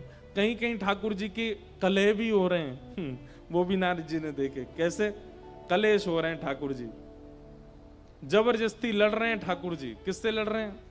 एक प्रणय कलह तो रुक्मणी जी के लिए ही आता है भागवत जी में। भगवान बोले ये कभी गुस्सा ही नहीं होती हम पे, ये रुक्मणी आज तक इतने साल हो गए हमारी शादी को, इसको गुस्सा क्यों नहीं आता है? तो एक दिन ठाकुर जी बोले रुको, हम इसको गुस्सा दिलाएंगे आज। तो भगवान बोले हे रुक्मणी जी, बोले जी आज बढ़िया दाल भात बनाना, हम शाम को आके पाएंगे। रुक्मणी बोली जो आ गया। और ठाकुर जी बोलते हैं तो और आनंद से बनाते हैं सब। 4-5 प्रकार के भात बनाए, केसर वाले भात, मीठे भात, नमकीन भात, सादा भात, दाल आदि बनाई। ठाकुर जी जैसे शाम को आए तो पहले ही सोच के आए कि मुझे लड़ना है रुक्मणी से। जैसे थाली पर बैठे तो रुक्मणी जी ने परोसा। ठाकुर जी बोले अब हमारा मन नहीं कर रहा भात खाने का, तुम तो रोटी बना के ले आओ। रुक्मणी जी अच्छा कोई बात नहीं, अभी लाती हूँ, रोटी बना के लिए आई। लीजिए रोटी पर, अब रोटी का मैं पराठा बनाऊं। रुक्मणी जी बोली पराठा बना देते, पराठा बना करके ले आए। सुनो देवी मुझे भूख ही नहीं लग रही, मैं तो सोने जा रहा हूं। रुक्मणी जी बोली कोई बात नहीं, आप सहन कर लो। इतनी सुबह से बना रही हैं सब कुछ, लेकिन रुक्मणी जी को फिर भी क्रोध नहीं आया।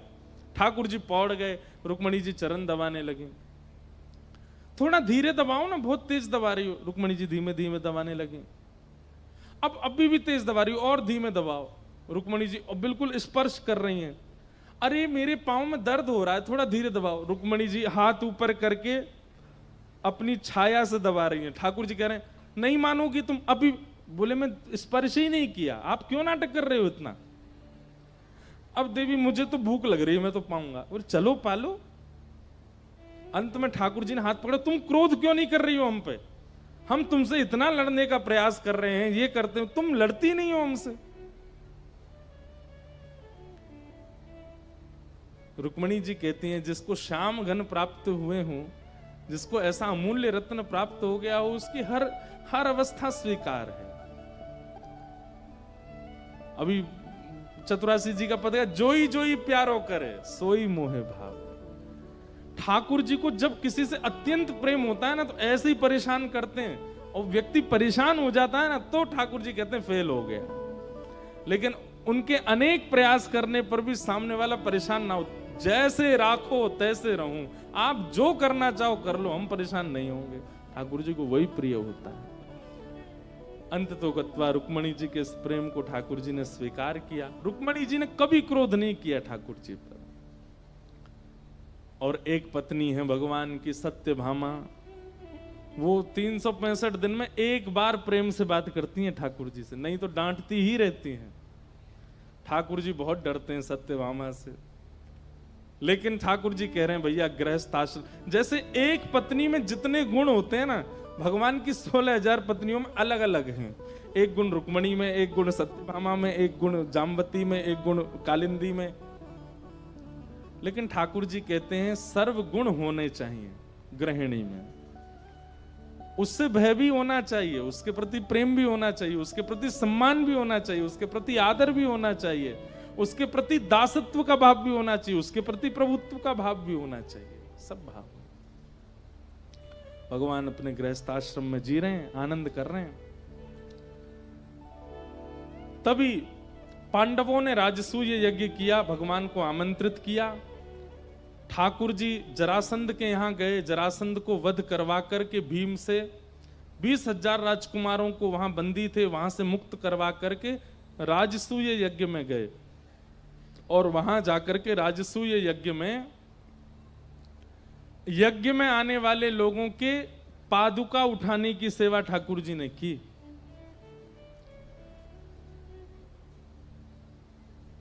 यज्ञ में जबकि अग्र पूजा भगवान की थी, भगवान को ही प्रधान पीठ दी गई थी, लेकिन फिर भी ठाकुर जी यज्ञ में एक सेवा लेते हैं। कौन सी सेवा? बोले जितने लोग यज्ञ में आएंगे सबकी पादुका उठा करके रखने का काम हमारा है। ये देख करके सब आनंदित हो गए, बोले नाथ जीवन में वर्सेटाइल होना कोई आपसे सीखे। आपको दुनिया प्रभुत्व प्रदान करती है, पर आपका जो स्वरूप है, आपका जो स्वभाव है, वो सबके चित्त को मोह लेता है।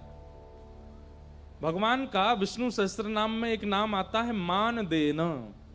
ये दूसरों को मान देना जानते हैं। ठाकुर जी का स्वभाव क्या है?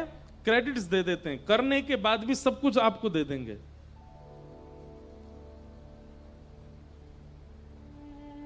मैं कहूं मैंने 7 दिन कथा सुनाई, मेरी कथा सुन के एक व्यक्ति के जीवन में परिवर्तन हो गया।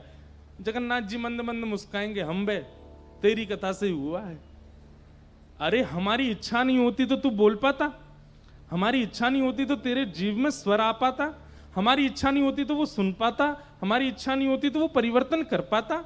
लेकिन अच्छा है तुम सब सारे क्रेडिट ले लेते हो। करते सब ठाकुर जी हैं, पर हम लोग अपनी पीठ थपथपाते हैं कि हमने किया। ठाकुर जी का स्वरूप कैसा? मान देना, सबको मान देते, अमानिना मान देना। और स्वयं कैसे? मान रहित, कभी मान नहीं चाहते। ऐसे श्री कृष्ण राजसूय यज्ञ में गए, तभी वहां शिशुपाल भगवान को गालियां देने लगा। 100 से ऊपर गाली जैसे ही दी शिशुपाल ने, भगवान के सुदर्शन चक्र ने शिशुपाल का सर धड़ से अलग कर दिया। शिशुपाल का वध किया ठाकुर जी ने। यहां पर महाभारत की योजना बन गई। भगवान ने बहुत प्रयास किया कि युद्ध ना हो। ये बात याद रखिएगा। कई लोग मेरे से आके कहते हैं, बोले ठाकुर जी गीता में बार बार अर्जुन को कहते हैं तू युद्ध कर, तू युद्ध कर। बोले भगवान उसको चेता रहे हैं कि तू लड़। ऐसे परमात्मा जो लड़ने के लिए कहते हैं। मैंने कहा गीता से पहले की महाभारत सुनी है आपने? कितनी बार ठाकुर जी ने रोकने का प्रयास किया। स्वयं शांति दूत बन करके गए दुर्योधन के पास और जाकर के कहा कि दुर्योधन युद्ध में सार नहीं है, कितने बालक अनाथ हो जाएंगे, कितनी माताएं विधवा हो जाएंगी, युद्ध मत करो, 5 गांव दे दो पांडवों को, हो गया काम। लेकिन दुर्योधन कहता है सुचग्रैवन दास्यामि बिना युद्धेन केशव, सुई के नोक के बराबर जमीन भी बिना युद्ध के नहीं दूंगा। इसलिए जब मोह हुआ अर्जुन को कि ये अपने हैं, इनको मैं कैसे मारूं, तब भगवान कहते हैं उसने ये विचार नहीं किया कि तू अपना है, तू क्यों विचार कर रहा है। मैंने इतनी बार समझाया दुर्योधन को कि युद्ध नहीं करना चाहिए, लेकिन तब भी नहीं मानता है। और तू यहां पर कायरों की तरह अब कहता है कि मैं युद्ध नहीं करूंगा। अरे अर्जुन, युद्ध ना करना यह पक्ष तो मेरा था, लेकिन इस पर तुम्हें पहले ही हाथ खड़े कर देने चाहिए थे कि मैं युद्ध नहीं करूंगा। अब पूरी सभा बन गई है, युद्ध मैदान तैयार हो गया है, बीच में रथ खड़ा है और अब तुम कह रहे हो युद्ध नहीं करूंगा। इससे तो तुम कायर साबित होगे, इसलिए युद्ध करो। बंधुओं, ठाकुर जी का एक बहुत अच्छा फॉर्मूला है। क्या? आगे का पहले ही विचार करके सावधान हो जाओ। अगर पहले सावधान नहीं हुए और आगे पहुंच चुके हो तो फिर वहां से वापस मत आओ, आगे चलो। समझ में आई बात? आगे का पहले ही विचार करके सावधान हो जाओ, सावधानी बरतो। लेकिन पहले सावधान नहीं हुए और आगे बढ़ चुके हो तो अब पीछे मत आओ, अब आगे ही बढ़ो और आगे और सावधानी कैसे रख सकते हैं उसको करने का प्रयास करो। ठाकुर जी कहते हैं कुछ गलत करने से पहले सोच लिया करो कि इसका परिणाम क्या होगा। और अगर आपने परिणाम नहीं सोचा है, गलत करने लग गए हो, तो फिर गलत स्थिति में आकर के अब वहां कायरों की तरह रोइए मत कि मैंने क्या कर दिया, मुझसे अपराध हो गया, मैंने ऐसा नहीं किया होता तो अच्छा रहता, मैंने पिताजी की बात मानी होती तो। अब रो मत वहां पर। अब जो बिगड़ गया है आगे कैसे संभलेगा उसका विचार करो। ये ठाकुर जी का फॉर्मूला रहता है। स्थिति से बचने वाले और भागने वाले ठाकुर जी को प्रिय नहीं है। स्थिति में डट करके युद्ध करने वाले, उससे जूझने वाले, उसको सॉल्व करने वाले ठाकुर जी को प्रिय होते हैं। भगवान ने अर्जुन के साथ वो करके दिखाया। महाभारत का युद्ध आदि सब हुआ। फिर भगवान के परम भक्त श्री सुदामा जी का चरित्र आया। कृष्णस्यासीत् सखा कश्चित् ब्राह्मणो ब्रह्मवित्तमः विनक्तेन्द्रियार्थेषु प्रशांतात्मा जितेंद्रिय। भगवान के एक परम सखा हैं जिनका नाम है श्री सुदामा जी महाराज। सुदामा जी 3 गुणों से युक्त हैं। बहुत ध्यान से सुनिएगा, सखा में 3 गुण होने चाहिए। थोड़ी देर और सुनो। वाह अपने आप ही बरस रहे हैं। वो जब किसी के यहां जाते हैं ना, वो ऐसे घुमा के पटाखे फोड़ते हैं। ऐसे कथा के विश्राम में जगन्नाथ जी फोड़ रहे हैं ऊपर से, कहां से आ रहे हैं। तो भगवान के परम सखा श्री सुदामा जी में 3 लक्षण हैं। विरक्तेंद्रिय, प्रशांतात्मा, जितेंद्रिय। अगर ठाकुर जी के प्रति किसी का सख्य भाव है, आप जगन्नाथ जी को अपना सखा मानते हो, तो 3 लक्षण आपके अंदर होने चाहिए। सबसे पहला विरक्तेंद्रिय। अपनी इंद्रियों को केवल और केवल भगवत प्रसाद ही प्रदान करो। कितनी इंद्रियां हैं शरीर में? 10। आंख, नाक, जीव, कान, त्वचा, मुख, हाथ, पैर और 2 गुप्त इंद्रिय। इन 10 इंद्रियों को केवल भगवत आस्वादन कराओ, यह प्रथम लक्षण। मतलब अगर कोई कितना भी अच्छा गा रहा है लेकिन भगवत संकीर्तन नहीं है, मत सुनिए। कोई कितना भी अच्छा बना रहा है लेकिन भगवत प्रसाद नहीं है, तो मत पाइए। कोई कितनी भी सुंदर जगह ले जा रहा है लेकिन उस सुंदर स्थान पर ठाकुर जी नहीं है, तो मत देखिए। भगवत विमुख कोई भी वस्तु का आस्वादन अपनी इंद्रियों को मत करवाइए। और गलती से अगर किसी ऐसी वस्तु का आस्वादन होता है, तुरंत नेत्र बंद करके उस वस्तु में ठाकुर जी का भाव रखो। बिना भगवत प्रसाद के, प्रसाद का मतलब केवल जीव से ही भगवत प्रसाद लेना नहीं होता, प्रत्येक इंद्रिय से भगवत प्रसाद। हम देखें भी केवल भगवत भक्तों को, हम सुने भी केवल भगवत भक्तों को, हम पावें भी केवल भगवत भक्तों को, हम मिलें भी भगवत भक्तों से, हम जाएं भी भगवत स्थानों पर। किसी ने डोंगरे जी महाराज से पूछा, 2 गुप्त इंद्रियों से भगवत भजन कैसे हो सकता है? इन इंद्रियों से तो हम कर सकते हैं, पर जो गुप्त इंद्रिय अशुद्ध अपवित्र इंद्रियां हैं, उनसे भगवत भजन कैसे हो? और आप कहते हैं कि समस्त इंद्रियां अर्पित करो ठाकुर जी को। इतना सुंदर उत्तर दिया डोंगरे जी महाराज ने। महाराज जी कहते हैं, बोले जैसे सुबह उठते ही घर की माताएं पूरे घर को स्वच्छ करती हैं, झाड़ू लगाती हैं, पोंछा करती हैं, बिस्तर संवारती हैं, जो भी खराब है घर में सबको ठीक करती हैं। ठीक वैसे ही ये देह देवालय है, इस देह में जगन्नाथ जी विराज रहे हैं, मेरे अंदर ठाकुर जी रहते हैं। इस भावना से अपने तन के मल और मूत्र का परित्याग करके अपने देह को अंदर से स्वच्छ बनाने की भावना, ये गुप्त इंद्रिय से भगवत भजन है। प्रत्येक इंद्रिय भगवत भजन में लग सकती है। आप सुबह जा ही रहे हैं स्नान आदि शौच के लिए, बस उस समय ये विचार करके चले जाओ कि ये देह देवालय है, जगन्नाथ जी इसमें विराजते हैं, मेरा हृदय ही श्री मंदिर है, वहीं पर ही जगन्नाथ जी बैठे हैं, इसके आसपास जो भी अपवित्रता है मैं उसको स्वच्छ करने के लिए प्रस्थान। इस भावना से आप स्नान आदि शौच के लिए जाओगे तो वो भी भजन है। एक भी इंद्रिय भगवत विमुख भाव में ना रहे, ये सखा का पहला लक्षण होना चाहिए। विरक्त इंद्रिय। श्री हितरवंश महाप्रभु जी का आज स्मरण हुआ। उनकी एक लीला कथा आती है कि हितरवंश महाप्रभु बाल्यकाल से ही ठाकुर जी का महाप्रसाद पाते थे। छोटी सी अवस्था में अगर ठाकुर जी को बिना निवेदित किए जल भी उनकी मां ने पिलाया तो अत्यंत प्यासे हरिवंश बालक भी उस जल को नहीं पीते थे। पहले प्रिया प्रियतम का भोग लगाओ तब पीऊंगा, नहीं तो नहीं पीऊंगा। एक बार की बात, बड़ी मधुर लीला है कि हरिवंश बालक अपने माता पिता के पास सोए थे, रात्रि की बात, छोटे से हैं अभी। तो रात में कभी कभी बालक उठ जाते हैं, रोते हैं, भूख लगती है उनको। ऐसे ही हरिवंश जी उठ गए, रोने लगे, मुझे तो भूख लगी है, मुझे बहुत जोर की भूख लगी है, कुछ खिलाओ। तो इनके पिताजी व्यास मिश्र, अरे बालक तू रात में क्यों रो रहा है? अरे लाला सो जा, सुबह उठ जाएगा फिर तेरे को भोग लगा के पवाएंगे। अब तू बिना भोग के पावे नहीं, रात में ठाकुर जी शयन कर रहे हैं, उनका भोग कैसे लगेगा? सो जा। नहीं नहीं मुझे तो भूख लगी है, कुछ पाना है, मुझे तो कुछ पाना है। तो इनकी माता जी गई और रसोई से कुछ सामग्री ले आई।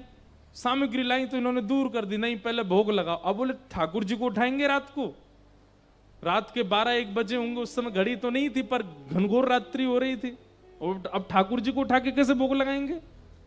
लेकिन बालक इस बात को कैसे समझे?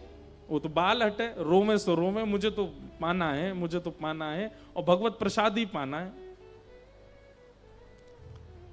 तो हरिवंश जी की रोने की आवाज ठाकुर जी को सुनाई दे गई, और सोते भये श्याम सुंदर उठे। उनके उनके उनके पिताजी के सेवा के ठाकुर जी श्री राधा मोहन जी, युगल सरकार। तो ठाकुर जी उठे, उठ करके श्री जी को उठा रहे, श्री जी उठो। श्री जी कह रही कहा भयो? देखो ना हरिवंश बालक रो रहा है। क्यों रो रहा है?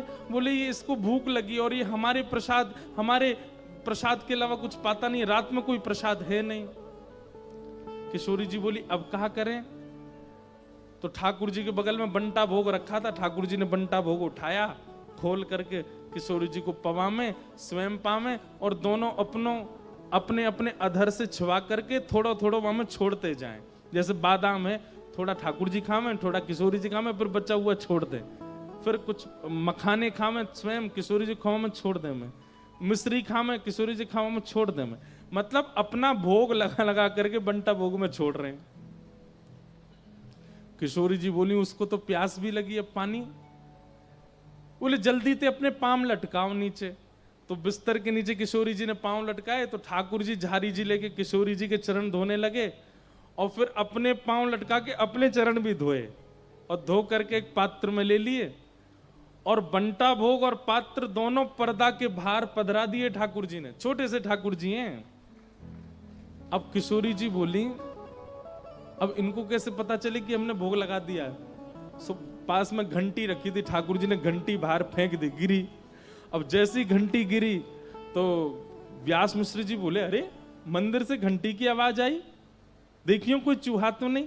जैसे ही भीतर जाकर के देखा तो ठाकुर जी की घंटी नीचे पड़ी है, और सामने बंटा भोग खोले हैं, और सारे जो भी प्रसाद हैं बंटा भोग में, उन सब पर ठाकुर जी की दतुइयां के चिन्ह बने हुए हैं, और सामने पात्र में जल भरा है, उस जल में चंदन केसर आदि युक्त है। और जैसे ही पर्दा नेक हटाए के देखो तो किशोरी जी और ठाकुर जी दोनों मूर्तिमंत होकर के लेट गए, लेकिन दोनों के चरणों में जल के कुछ कुछ बिंदु पड़े हैं। ये देख करके व्यास मिश्र जी भावुक हो गए कि हमारे लाला को भूख लगी तो ठाकुर जी सचल होकर के भोग लगा रहे हैं और जल प्रदान कर रहे हैं कि उसको पवाओ। ऐसे श्री हितरवंश महाप्रभु, आप प्रसाद लेने का नियम ले लीजिए। बंधुओं, एक दिन ऐसा आएगा आप ऐसी जगह फंसेंगे जहां प्रसाद नहीं मिलेगा और आप पूरे दिन व्याकुल रहेंगे, तब देखना ठाकुर जी प्रसाद लेकर के आएंगे और आपको पवाएंगे, क्योंकि आपके प्रसाद का नियम है। इसलिए प्रथम ये नियम ले लीजिए कि जो भगवत विमुख वस्तु है उसका आस्वादन नहीं करना है। आप ये नियम धारण करेंगे तो ठाकुर जी पूरी योजना बनाएंगे कि भगवत सन्मुख वस्तु ही प्राप्त हो। दूसरा, प्रशांत आत्मा। सुदामा जी का दूसरा गुण क्या है? अत्यंत शांत, प्रशांत, कम बोलते। और तीसरा, जितेंद्रिय, अपनी इंद्रियों को जीत रखा है। ये तीन लक्षण सखा में होने चाहिए, तभी ठाकुर जी उसका सखत स्वीकार करते हैं। सुदामा जी महाराज पत्नी के बहुत हठ करने पर द्वारिका गए, भगवान ने जाकर के खूब सत्कार आदर किया। अंत में सुदामा जी महाराज को इंद्र की संपदा प्रदान कर दी। बोलो भक्तवत्सल भगवान की। श्री सुदामा जी का मंगल चरित्र सुनाया गया, यदुवंशियों के संहार की कथा सुनाई गई। भगवान अपने बालकों को एक बात समझाते हैं, बहुत ध्यान से सुनिएगा। 5 चीजों का जीवन में होना और इन पांचों के साथ एक छठवीं वस्तु का ना होना नाश का कारण बनती है। कौन कौन सी 5 चीजें? ध्यान से सुनो। रूप, रूप का होना, सुंदरता होना और इसके साथ में सत्संग ना होना। सुंदरता है और जीवन में सत्संग नहीं है तो आप अपनी सुंदरता का दुरुपयोग करोगे। दूसरा, यौवन, युवावस्था का होना और सत्संग का ना होना, बिगड़ने के पूरे चांस होते हैं। तीसरा, संपत्ति, बहुत संपत्ति होना और सत्संग का ना होना, ये नाश का कारण बनता है। और चौथी वस्तु, बहुत सम्मान मिलना और सत्संग का जीवन में ना होना। बहुत सम्मान मिलता है, जहां जाते हैं लोग बाग आपको पूजते हैं, आपके संग फोटो खींचते हैं, आपके पैर छूते हैं, लेकिन आपके जीवन में सत्संग नहीं है। तो ये सारी स्थितियां आपको ऊंचा तो उठाएंगी, लेकिन सत्संग ना होने के कारण एक दिन बहुत नीचे गिरा भी सकते हैं। माधवदास जी का बहुत अच्छा एक चरित्र आता है ना, जगन्नाथपुरी के माधवदास जी, उनकी इतनी यश हो गया था पूरे जगन्नाथपुरी में, उनकी भक्ति का, उनकी सेवा का, उनके भाव का, उनकी विद्वत्ता का, कि वो जहां से निकलते थे ऐसे लोग पुष्प की पूरी लड़ी बना देते थे। अब माधवदास जी का नियम था, वो 3 बार दर्शन करने जगन्नाथ जी के जाते थे, सुबह, मध्याह्न में और रात्रि में। तीनों बार उनके भवन से लेकर के जगन्नाथ मंदिर तक फूल ही फूल बिछे होते थे। माधवदास जी कहते नहीं थे किसी को, पर पुरी के लोग उनका सम्मान करते थे। तो माधवदास जी को लगता था, भाई ये बहुत ज्यादा सम्मान होता है मेरा, और अति सम्मान होने से कभी कभी अपच हो जाती है, सम्मान का अपच हो जाता है, क्या करें? तो बोले भैया मीठा ज्यादा खा लिया हो तो नमकीन खा करके उसको स्टेबल कर लेना चाहिए। तो माधवदास जी का इतना सम्मान हो गया कि माधवदास जी बोले, अब मेरा अपमान कैसे हो, ऐसा मैं क्या करूं जिससे मेरा अपमान हो। अब वैष्णव हैं, अब चाह कर के भी वैष्णव ऐसा कुछ नहीं कर सकता कि उसका अपमान हो। लेकिन माधवदास जी ने एक युक्ति सोची। माधवदास जी भिक्षा याटन करते थे, भिक्षा मांग करके पाते थे। अब एक तो होता है कि द्वार पर खड़े होकर के आप भिक्षा मांगो, भीतर से लोग आटा दाल चावल देते हैं, लेकिन माधवदास जी की भिक्षा कैसी होती थी? 5 के 5 घरों में 56 भोग बने हैं। बोले आज माधवदास जी यहीं कहीं आएंगे, हमारे घर में पाएंगे। माधवदास जी कहते थे हमें भिक्षा दे दो। अरे भीतर पधारो, चौकी चांदी की लगी, सोने की थाली, उसमें पवाते। माधवदास जी बोले हमारी भिक्षा तो भिक्षा से ही नहीं रह गई है, अब इतना लोग सम्मान करते हैं। तो एक दिन माधवदास जी कहीं भ्रमण कर रहे थे, तभी आपने देखा एक गली में एक माताजी, बूढ़ी माताजी, और वो बड़ी कर्कश स्वभाव की, वो अड़ोसियों से भी लड़ रही है, पड़ोसियों को भी डांट रही है, किसी के घर में ईंटा फेंक रही है, कहीं पत्थर मार रही है, बच्चों के पीछे छड़ी लेके भाग रही है। माधवदास जी बोले मिल गई यजमान, आज इसी के घर भोजन करूंगा। गुस्से में तिल मिला रही थी, अपने घर में बैठ करके कुछ कर रही थी। इतने में माधवदास जी, अच्छा हमारे ब्रज में तो ऐसा नियम है कि जो भिक्षा करने वाले महापुरुष होते हैं ना, आज भी हमारे घर आते हैं। वो कैसे करेंगे पता है? जितनी देर गौ दोहन होता है, गौ दोहन में लगते हैं 6 मिनट 7 मिनट, उतनी देर वो आपके द्वार पर खड़े होकर के और मंजीरा बजा के कीर्तन करेंगे। अगर उतनी देर में आपने उनको भिक्षा दे दी, मधुकरी दे दी, तो पाएंगे, नहीं तो चले जाएंगे। हमारी माता जी ध्यान रखती हैं, जब हम लोग सब बाहर होते हैं, घर पे किसी को छोड़ के जाती हैं, वो कह के जाएंगी मंजीरे की आवाज आए तुरंत बाहर जाके प्रसाद दे देना बाबा, नहीं तो भूखो रहेगो। ऐसे कई महापुरुष हैं ब्रज में। तो माधवदास जी मैया के द्वार पर जाकर के मंजीरा बजाने लगे, हरे कृष्ण कृष्ण कृष्ण। मैया बोली क्या बात है? बोले मैया हम भिक्षा पाते हैं, कहीं भी चले जाते हैं, आज आपके घर में पाने की इच्छा है। मैया कर्कश स्वभाव की, बोले आओ बैठो। माधवदास जी को भिक्षा पवा दी। माधवदास जी बोले यहां अच्छा ना ज्यादा सम्मान होता है, ना ज्यादा ऐसा कुछ होता है, अच्छा यहीं पाऊंगा। अगले दिन माधवदास जी फिर आ गए। क्या बात है बाबा, कल तो दिया था आपको? बोले मैया आज भी पवा दो, बड़ा स्वाद लगा था कल आपका भोजन, इसलिए हमारा मन हुआ कि हम पालें। मैया बोली बैठ जाओ। मैया ने भीतर जाके सोची रोज रोज आ रहा है, ऐसा कुछ कर दूं कि कल से नहीं आए। तो सब्जी में जबरदस्ती मिर्च डाल दी, नींबू निचोड़ दिया, इतनी तीखी कर दी कि ये खाएंगे और मचल जाएंगे। लो बाबा पाओ। माधवदास जी ने जैसे ही पाया, पाते ही आंख बंद हो गई, आंसू निकलने लगे, इतनी मिर्च। लेकिन माधवदास जी समझ गए ये जानबूझ के कर रही है कि कल से मैं नहीं आऊं। और मैया पूछे बाबा कैसा बना है? माधवदास जी के बहुत स्वाद, कल से भी अच्छा आज बना है। मैया बोली इस पे तो कोई फर्क नहीं पड़ा। अब आज माताजी सुबह से ही चिंता में थी कि कहीं आज बाबा नहीं आ जाए। गोबर का चौका लगा रही थी घर में। बाहर आकर के माधवदास जी मंजीरा बजाने लगे। मैया बोली क्या बात है? बोले मैया भिक्षाम देही। इतनी जोर से क्रोध आया कि वो पोंछा ही गोबर का फेंक के मार दिया। लो भिक्षा खा लो इसको। अब भिक्षा में जो मिल जाए वो स्वीकार करना पड़ता है। पोंछा गोबर का लेकर के जय हो जगन्नाथ, आज तो यही भिक्षा मिली है। लेकिन माधवदास जी का नियम था कि रोज ठाकुर जी को अर्पित करते थे भिक्षा, फिर पाते थे। अब ये गोबर का पोंछा कैसे अर्पित करें ठाकुर जी को? जाकर के उसको धोया, धो करके उससे गोबर हटाया, और जो पोंछा था उसके सूत, उसके धागे अलग अलग किए, सूत अलग अलग करके उसका बढ़िया दिया बनाया। दिया बना करके उसको बढ़िया पात्र में रखा, उसमें घी डाला और उसमें अग्नि प्रज्वलित करके महाप्रभु जगन्नाथ जी की आरती कर दी। बोले ये भी अर्पित।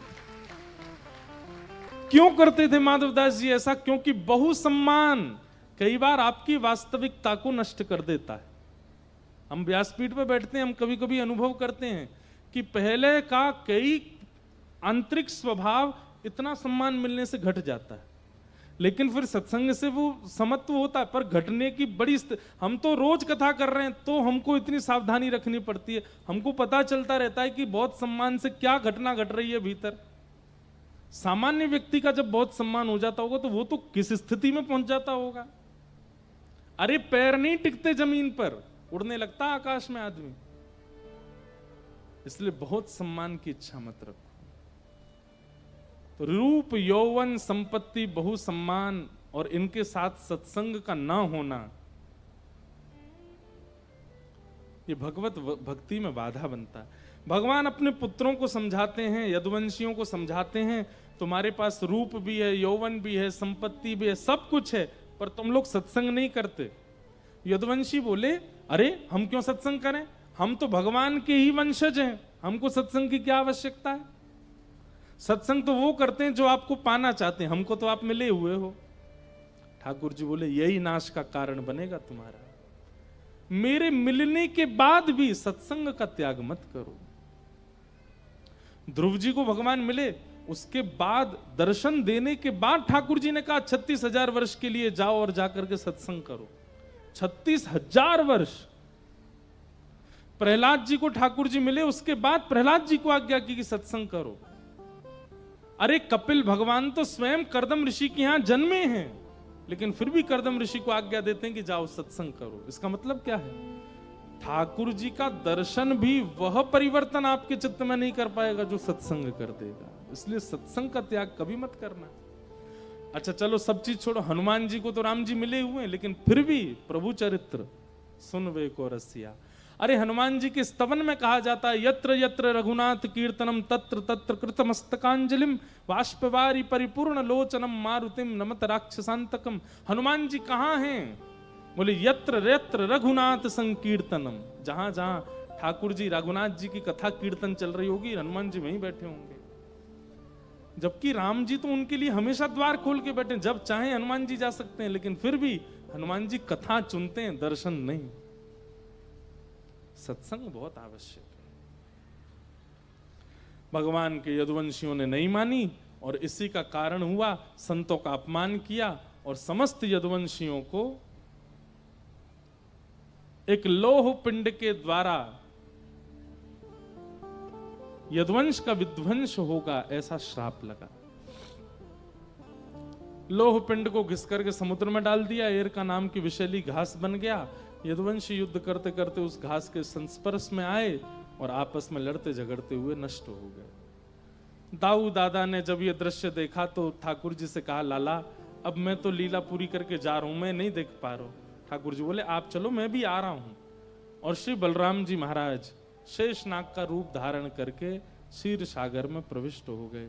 बोलो बलराम जी महाराज की। भगवान ने कहा जाते जाते मुझे ज्ञान उपदेश करना है।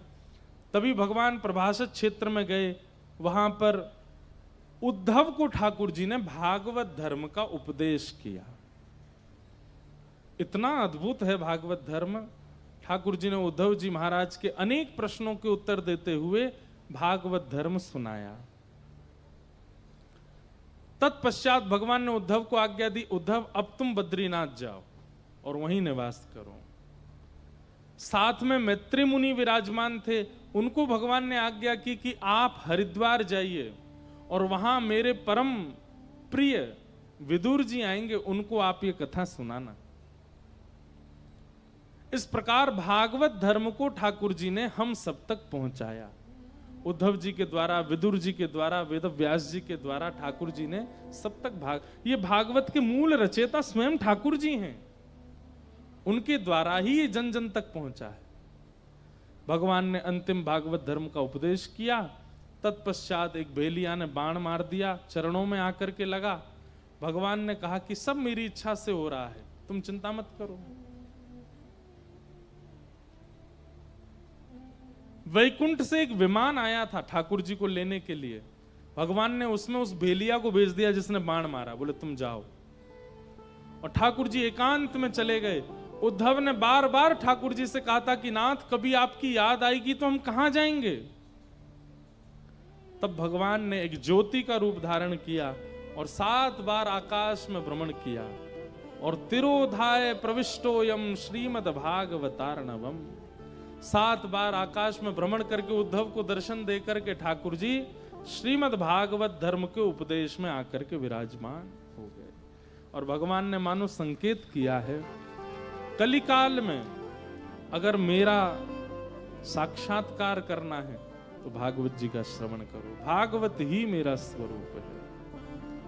यहां पर कहे गए प्रत्येक अक्षर श्री कृष्ण के रोए हैं, श्री कृष्ण की भुजा हैं, श्री कृष्ण के नेत्र हैं, नासिका हैं, कान हैं, अधर हैं, गर्भ है, चरण हैं। आप अब तक जो जो श्रवण कर रहे थे वो कोई शब्द नहीं है, वो कोई कथा नहीं है, वो कोई लीला नहीं है, साक्षात श्री कृष्ण है। उन्हीं शब्दों को अपने चित्त में अवस्थित व्यवस्थित कर लीजिए, उसी से ही श्री कृष्ण प्रकट चित्त में हो जाएंगे और दर्शन देंगे। बोलो भागवत महापुराण की जय। परीक्षित जी महाराज, इनको राज्य गद्दी पर बिठा करके पांडव स्वर्गारोहण को चले गए थे। कलयुग इनको मिला था, इन्होंने उसको 5 स्थान दिए। एक संत का अपमान हो गया, जिसके कारण 7 दिन में मरने का श्राप लगा। शुकाचार्य जी ने आकर के 7 दिन तक इनको कथा सुनाई। आज कथा का विश्राम। श्री सुखदेव जी महाराज कहते हैं, परीक्षित त्वम तु राजन मरिष्येति पशु बुद्धिम इमाम जही। हमारी मृत्यु नहीं होती, हमारी आत्मा दिव्य है, वो शरीर बदलती है, कभी एक शरीर में कभी दूसरे शरीर में। कर्म बंधन के कारण उसको बार बार जन्म लेना पड़ता है, लेकिन भक्ति कर्म बंधन का त्याग करवा देती है और फिर सदा सर्वदा के लिए भगवत प्राप्ति करा देती है, जिससे पुनर्जन्म नहीं होता। तुमने कथा श्रवण कर ली, अब तुम्हारा पुनर्जन्म नहीं होगा, अब तुम भगवत धाम ही जाओगे और ठाकुर जी में विलीन होगे। लेकिन कब? परीक्षित को तो उसी समय तक्षक सर्प डसने वाला, इसलिए उनके लिए तभी भागवत जी लाभकारी थी। हमारे आपके लिए सुने हुए इन भावों को अब जीवन में उतारना, और जीवन में जैसे जैसे उतारते जाएंगे, पुनर्जन्म न विद्यते, फिर पुनर्जन्म नहीं होगा। इस प्रकार भागवत जी का आस्वादन कराया। तक्षक सर्प ने आकर के परीक्षित को डस लिया। उनका पंच भौतिक देह तो जल गया, लेकिन दिव्य आत्मा दिव्य रूप धारण करके और एक विमान में विराजमान होकर के भगवत धाम को प्रस्थान कर गई। बोलो भागवत महापुराण की जय। मार्कंडेय ऋषि ने प्रलय काल का दर्शन किया, अनेक अनेक भाव सब सुनाए गए, सबको हम प्रणाम मात्र करते हैं। भागवत जी का अंतिम श्लोक सब लोग 3 बार मेरे साथ बोलेंगे। सब लोग सीधे बैठ जाओ, शुद्ध उच्चारण कीजिएगा। नाम संकीर्तनम यस्य, नाम संकीर्तनम यस्य, सर्व पाप प्रणाशनो, सर्व पाप प्रणाशनो, प्रणामो दुख समनः, प्रणामो दुख समनः, तम नमामि हरिं परम, तम नमामि हरिं परम।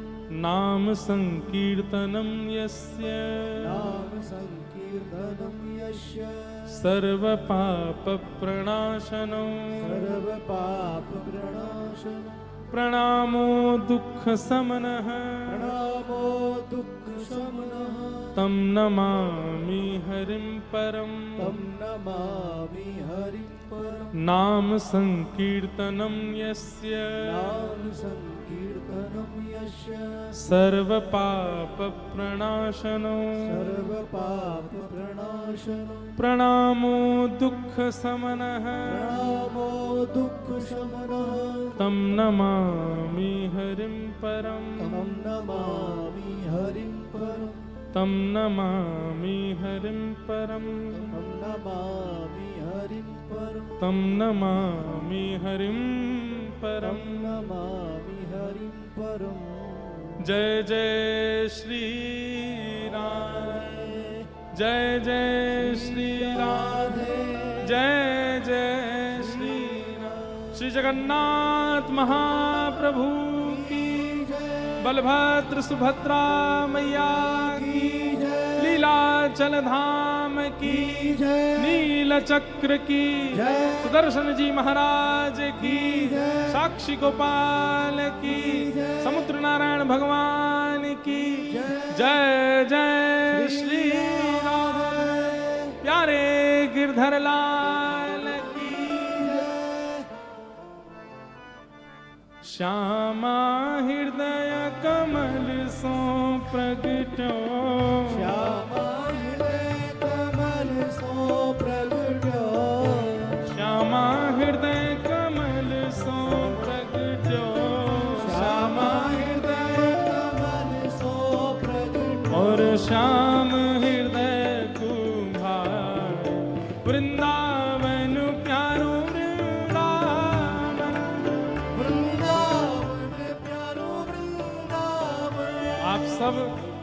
राहुल केला वासियों को जय श्री कृष्ण। जय श्री कृष्ण। नेक जोड़ते बोलो जय श्री कृष्ण, जय श्री जय जगन्नाथ, जय जय श्री राधे। श्री राधे। अब ये वृंदावन पद गा करके फिर हम प्रस्थान करेंगे और आप सब लोगों से सितंबर में मिलेंगे महाप्रभु जगन्नाथ जी के पुरी धाम में। सब लोगों को बहुत बहुत प्रणाम करते हुए आइए भाव से गा। और आज कथा का भंडारा है, आप सब लोग प्रसाद पाकर के ही यहाँ से प्रस्थान कीजिएगा। सबको बारंबार प्रणाम। सब सुख सागर रूप जागर रहे वृंदावन धाम।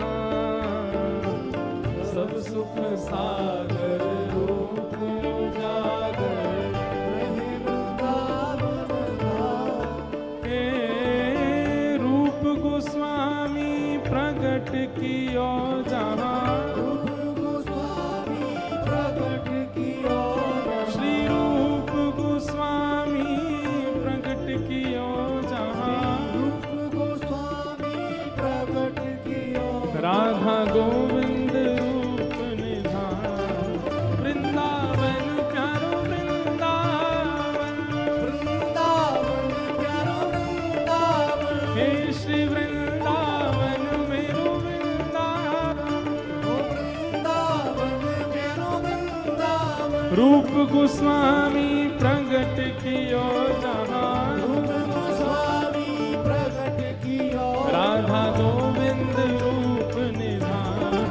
वृंदावन मेरो वृंदावन।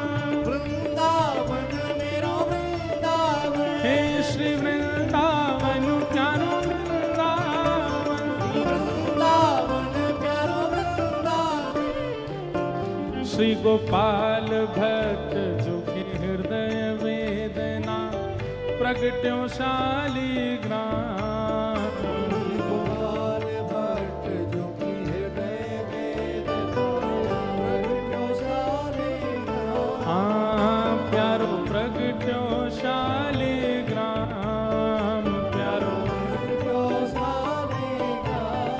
हे रूप सुधा को खान हमारो।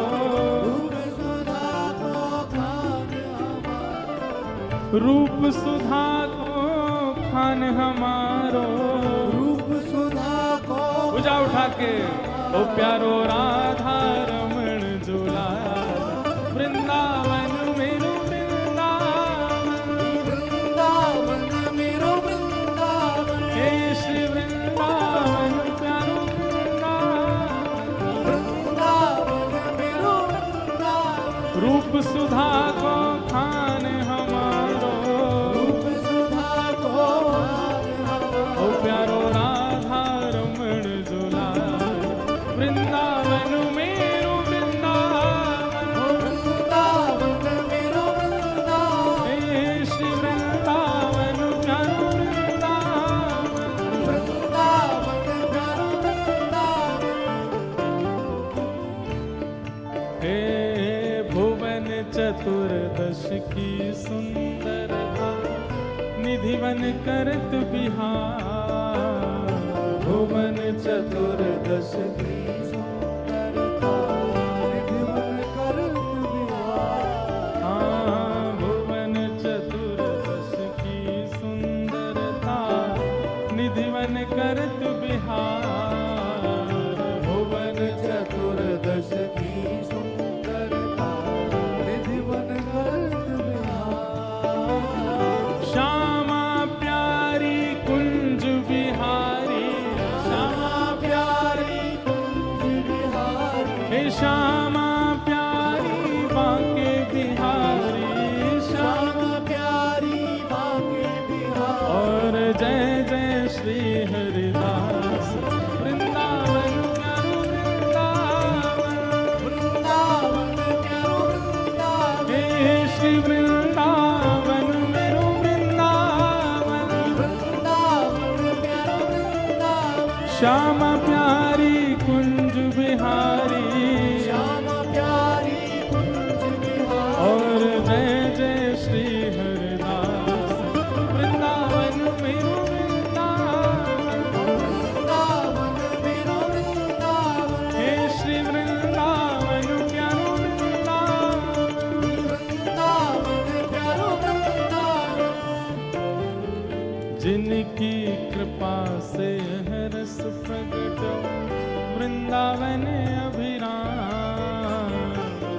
की कृपा से यह रस प्रगटो वृंदावन अविराम। हाँ प्यारो वृंदावन अभिराम, प्यारो वृंदावन अविराम। हे सप्त निधिन को ही उजियारो, सप्तनिधि को ही उजियारो। प्रभु जगन्नाथ जी को अति दुलारो, जगन्नाथ जी को अति दुलारो। यहाँ हम सबको मिलवावे वारो, हम सबको मिलवावे वारो। और यह आनंद बरसावे वारो। यह आनंद बरसावे वारो। हे हमारो गिरधर लाल, वृंदावन मेरो वृंदावन, वृंदावन मेरो वृंदावन। हे श्री वृंदावन प्यारो वृंदावन। वृंदावन मेरो वृंदावन। यह आनंद करवावे वारो, यह आनंद करवावे वारो। आज हम सबको मिलवावे वारो। हम सबको मिलवावे भुजा उठा के हमारो गिरधर लाल, वृंदावन मेरो वृंदावन, वृंदावन मेरो वृंदावन। हे श्री वृंदावन प्यारो वृंदावन। वृंदावन मेरो वृंदावन। और बलभद्र और सुभद्रा संग विराजे ब्रज के नाम, बलभद्र और सुभद्रा संग विराजे ब्रज के नाम। हाँ बलभद्र और सुभद्रा संग विराजे ब्रज के नाम, बलभद्र और सुभद्रा संग विराजे ब्रज के नाम। हे रथ आरूढ़ भय नंद नंदन, रथ आरूढ़ भय नंद नंदन। रथ आरूढ़ भय नंद नंदन। रथ आरूढ़ भय भुजा उठा के कहलाए जगत के नाम, वृंदावन मेरो वृंदावन। वृंदावन मेरो वृंदावन। हे श्री वृंदावन मेरो वृंदावन। वृंदावन मेरो वृंदावन। रथ आरूढ़ भय नंद नंदन, रथ आरूढ़ भय हो कहलाए जगत के नाम, वृंदावन मेरो वृंदावन। वृंदावन मेरो वृंदावन। हे श्री वृंदावन प्यारो वृंदावन। वृंदावन प्यारो वृंदावन। हे पूरी जगन्नाथ भजो राधे गोविंदा, पूरी जगन्नाथ भजो राधे गोविंदा। हे नाथों के नाथ भजो राधे गोविंदा। नाथों के नाथ भजो राधे गोविंदा। भजो राधे राधे राधे राधे राधे गोविंदा। भजो राधे राधे राधे राधे राधे गोविंदा। भजो राधे राधे राधे राधे राधे गोविंदा। राधे राधे राधे राधे राधे गोविंदा। हे नीलाद्रिनाथ भजो राधे गोविंदा। नीलाद्रिनाथ भजो राधे गोविंदा। हे पूरी जगन्नाथ भजो राधे गोविंदा। पूरी जगन्नाथ भजो राधे गोविंदा। हे दीनानाथ भजो राधे गोविंदा। दीनानाथ भजो राधे गोविंदा। हे श्री जगन्नाथ भजो राधे गोविंदा। जगन्नाथ भजो जय जय श्री राम, जय जय श्री राम, जय जय श्री राम। बोल जगन्नाथ महाप्रभु की। पूछरी के लौटा की हो। क्या बात है वंशी वारे। आप सबको प्रणाम करते हैं, राहुल केला की कथा को यहीं विश्राम देते हैं। अब 2 जून से श्री गोवर्धन में गिरिराज जी की तलेटी में कथा का प्रारंभ होगा। वहां 7 दिनों तक वृंदावन महिमामृत पर चर्चा होगी। हमारे ब्रज के सुप्रसिद्ध श्री बिहारी जी की सेवा करने वाले संकीर्तन करते हैं ऐसे चित्र विचित्र बाबा उस कथा का आयोजन कर रहे हैं। 2 से लेकर के 8 जून तक श्री गिरिराज जी की तलेटी में गोवर्धन में कथा होगी। बड़े प्रेम और भाव से आप सब लोग उसका आस्वादन कीजिएगा। सबको जय श्री कृष्ण। जय श्री कृष्ण।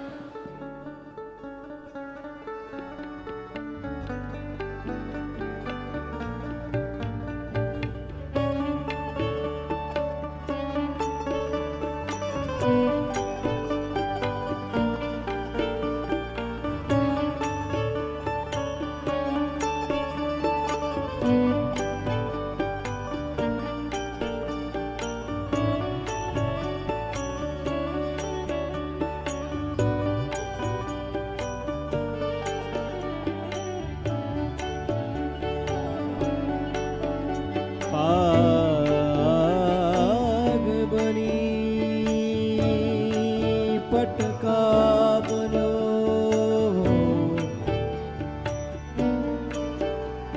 और बनो लाल को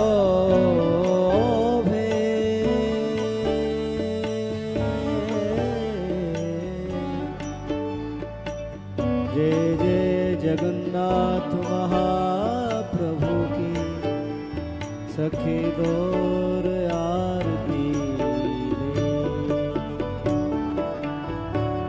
आरती अति पावन पुराण की।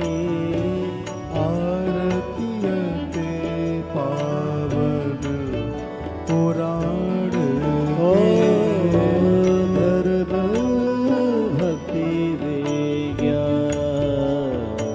खान की। धर्म भक्ति विज्ञान खान के। महापुराण भागवत निर्मल सुख मुख विगाल तरीगा कल्प फल परमानंद सुधारस में लीलाती रस रस निधान की। आरती अति पावन पुराण के। परमहंस मुनि मन उल्लास में रस गहराए रस रास विलास में भुक्ति मुक्ति रति प्रेम सुदास कथा जन प्रिय सुजान की। धर्म भक्ति विज्ञान खान की। आरती अति आरती अति पावन पुराण की। बोलिए श्री सुगंधि पुष्पाणि यथा कालोद्भवा।